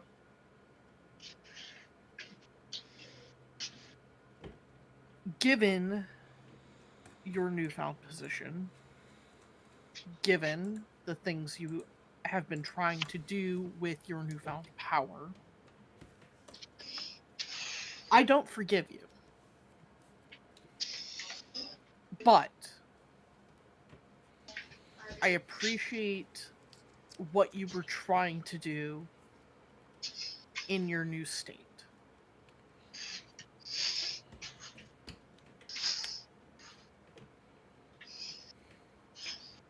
But understand this.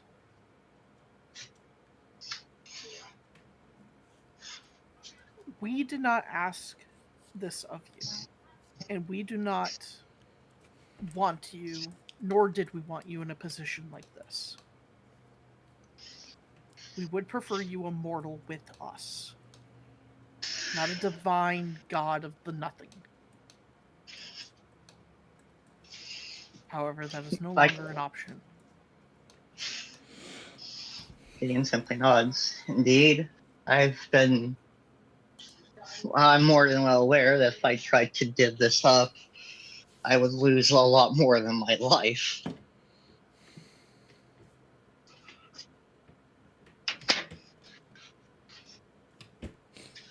In fact, the only reason I'm here at all is for a final act on this plane, so to speak.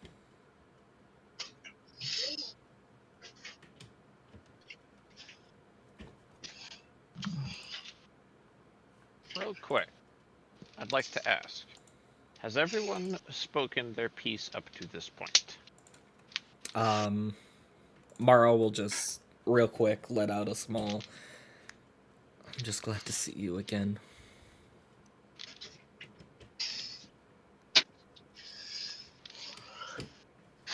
And Gavin will sigh and simply say, "What is done is done. We will see what you can do now. In the meantime,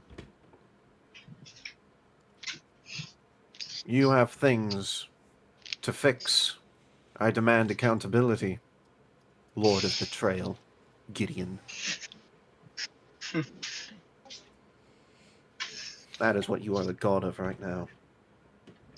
God of hypocrites, I'm very well aware. Gavin kind of chuckles a little bit.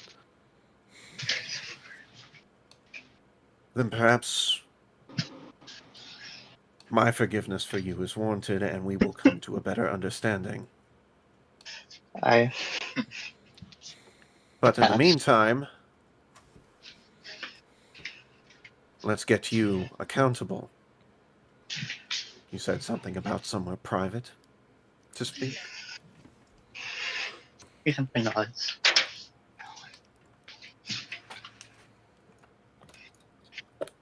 Lisa, are you coming? Of course. My god does. God the Lisa's puppy dog energy. Master is here. That's a whole different kind of energy than I was thinking. Oh no. Lisa changed out of her arm to a maid uniform in an instant.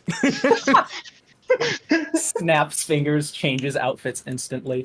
It's a magical girl I believe it. transformation.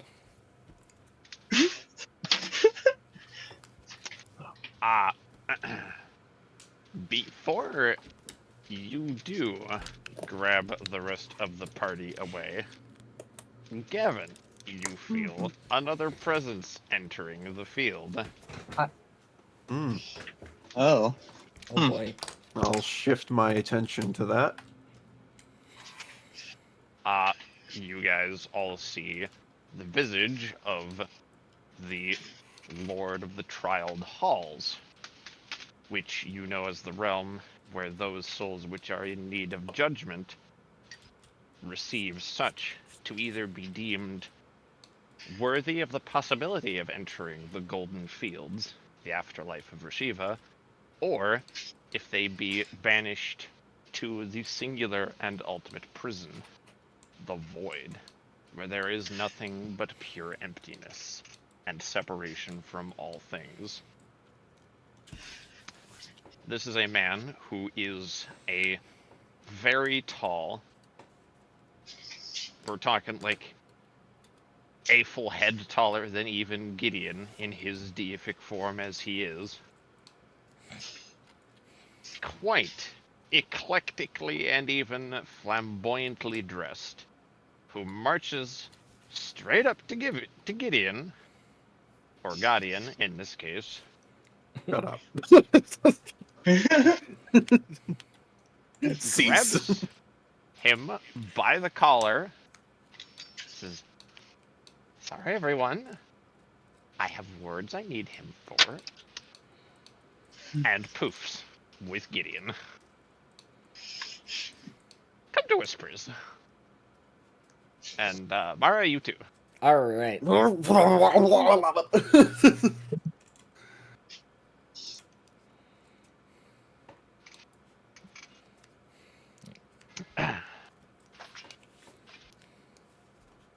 gonna go ahead and use the opportunity to hit the bathroom. So if you finish up before then, just drag me back.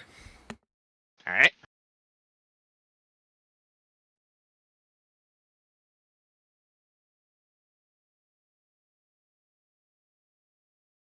I saw you hadn't switched yourself yet, so I decided to grab you.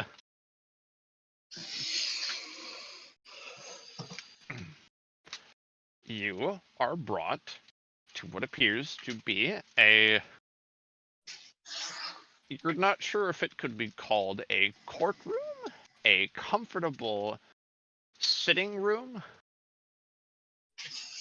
or what.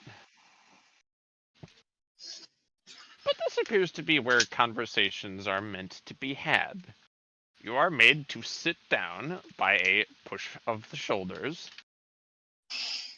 This fellow god, which you know to be, at least as far as anyone, even amongst the two pantheons, he is, by and large, the singular neutral god, and he holds quite an enormous deal of importance as such.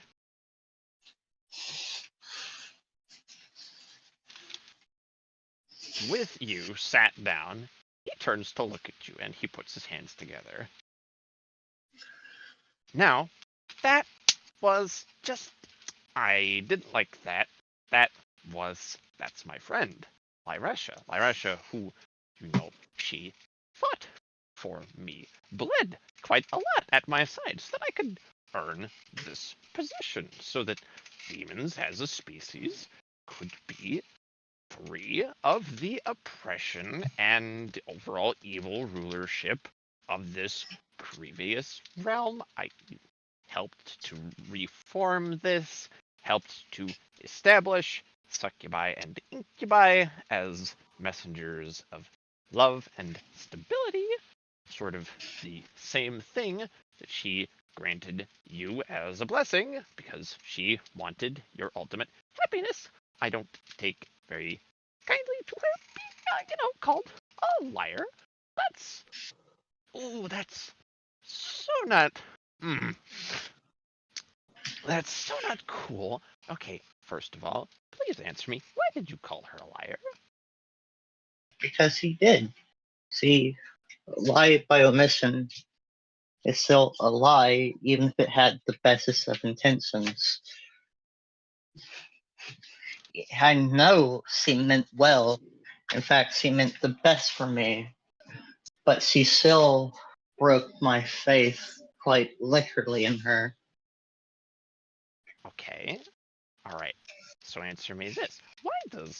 Why does her actually letting you in on that information, even if it was very dangerous to your health, why is that warranting, Something like painting her in such a bad light, calling her a liar outright, throwing her under the bus.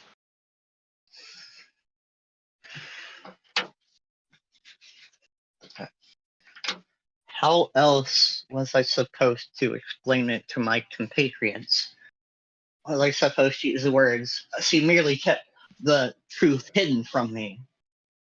Yes, Plain. that's one good option. All right, here. Class, everybody start taking notes, please. What's some other Why- options we could have picked? Simply not tell them to begin with? Okay, all right. And riddle me this. How's that going to actually help? It wouldn't, but so is excuse me, my lord, but even I may have used too plain of a speak for to liking, but the rest of all people should understand that I no longer hold ill will towards her. My faith Okay. was broken, but I've tried to make amends in my divinity. Okay, all right. So you're trying to make amends. Why are you throwing her under the bus then? Why does calling her a liar help anyone? Is that going to increase the party's faith in deities? No. I just remind you here, just in case, these are the unbound threads. It's kind of in the whole balance of all things, like, was your role that they actually do something that's not going to doom all of livelihood here, right? That's ringing a bell so far? Okay. I know My I'm being kind of apology, on the grill here, but I'm a little livid. sir, my lord. I don't know how to break it to you, but no one there followed Lyressa to begin with, and I'm pretty sure they had no intention of doing so. After the fact, I already informed them that I was an oath breaker. As for seeing my oath, I don't think I could have put it in any words, in any statement, as plainly or eloquently as possible that doesn't comes around to the fact that Lyressa hides the truth for me. I even very much told them that it was for my own good and that it broke me. If All right. they decide that Lyressa, if they decide that is negative, that is their own prerogative. It is not Okay. my duty to dance around the topic when they ask me so blatantly what happened. Okay, except you're not. So here's the thing. You're not dancing around the topic. See what? Well, let's look at this from a more diplomatic light. We'll call it. Okay. Let's say you're presenting to your party. Okay. What's something that's very neutral, stance-wise, to take? Okay. I broke my oath. Right. Let's take some responsibility right off the bat. Okay. Which I did. That's your decision. Okay, but hold on, let me roll. Next thing you might say is Lyresha was trying to protect. Okay, so like here's a negotiator's thing. Whenever you give information, you always give it as a sandwich. You put some good, you put some bad, you put some good. You take a bite, a little bitter, but it's kind of negated by good on either side. It's like putting good bread, but you put cheap meat in the middle. It's gonna be bad, but passable, right?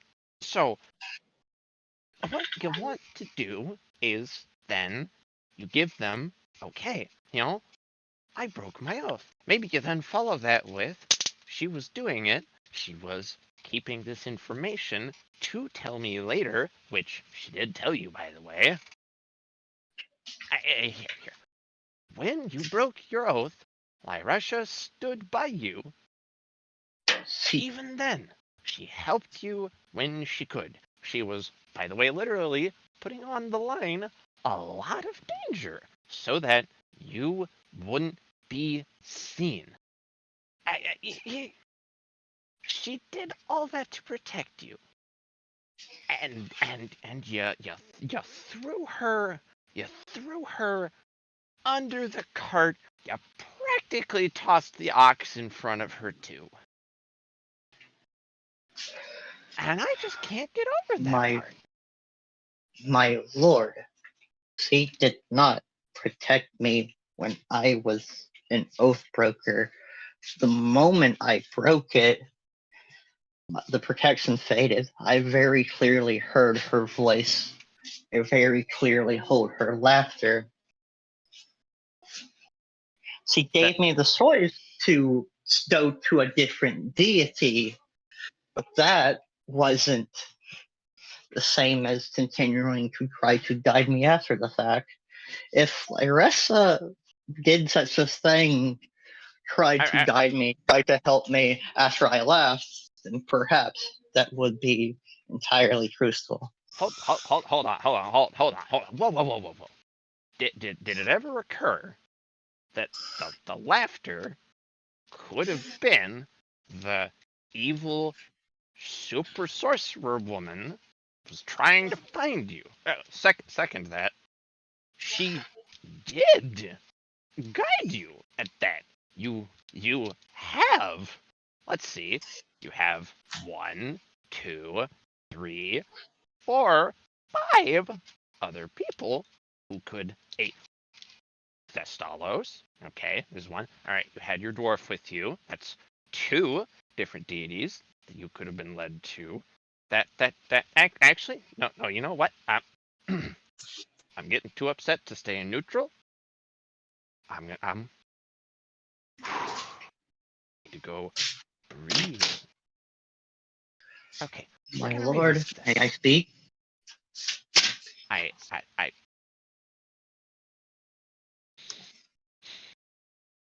I'm liable to be really unkind. So I'm going to say no. Not right now. You go back to what you were doing.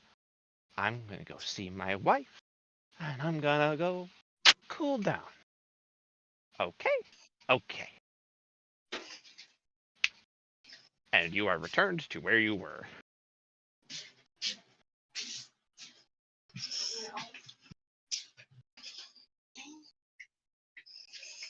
Bubble rump.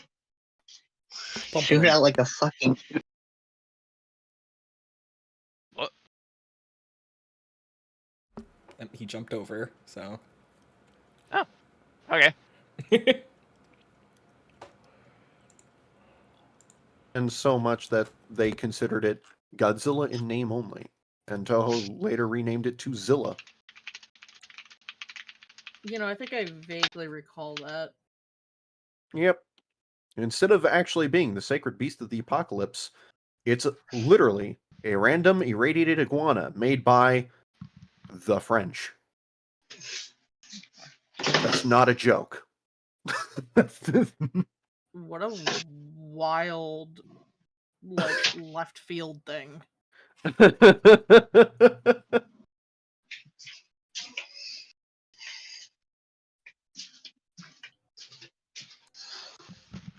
Okay.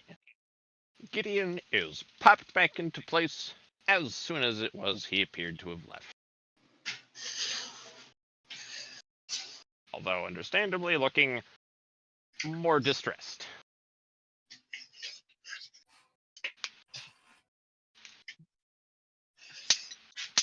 Well, that's one I haven't seen before. What now?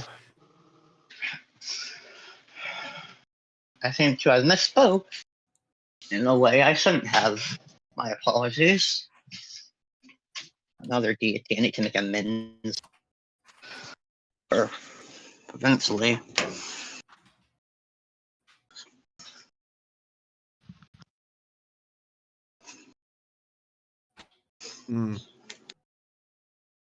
New divinity.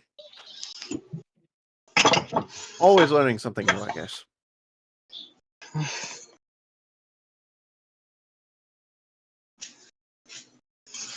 And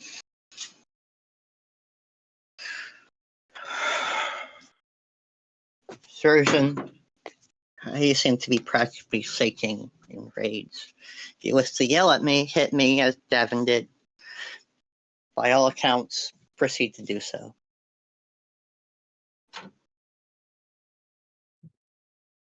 How physically close in proximity would I be to you? Probably within 30 feet. Gavin, like, kind of steps aside.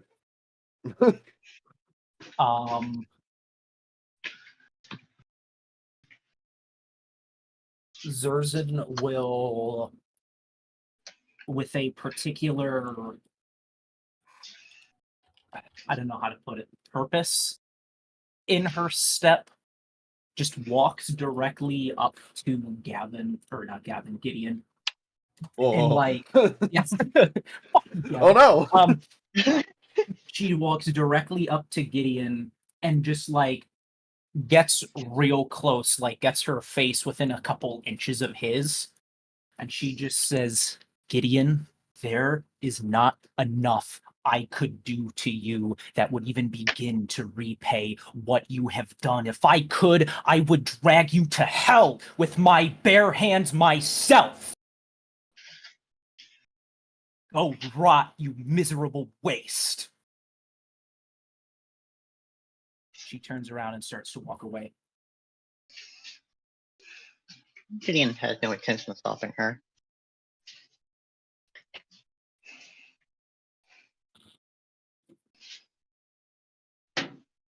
Gavin looks,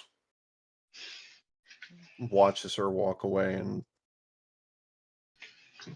turns back to Gideon and very quietly says, "You really never stop having that sort of effect on people, do you?" Simply shrug. No reason to silence someone telling the truth.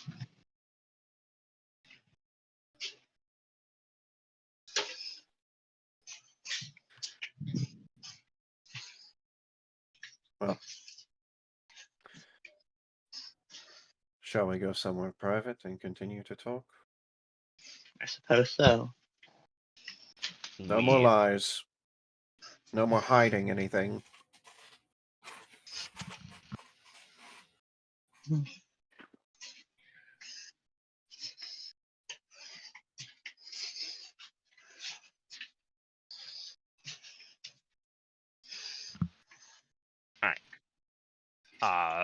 Zers, Mara, Fox, Gideon, Gavin, are we all okay ending session here, as we are already past our closing point? I'm fine with that. I'm fine with it. Yep. Makes for a good Yeah, this is- cliffhanger. Yep. Mm-hmm. Next episode's title will be... All right, hold on. Zers, did you have anything else? Good ending here, not good ending here? I don't really know what could even be done in this situation. So Roll initiative, fighting Gideon. I mean, that is an option. Hold up. If someone kills him, do they get to claim his spark of divinity?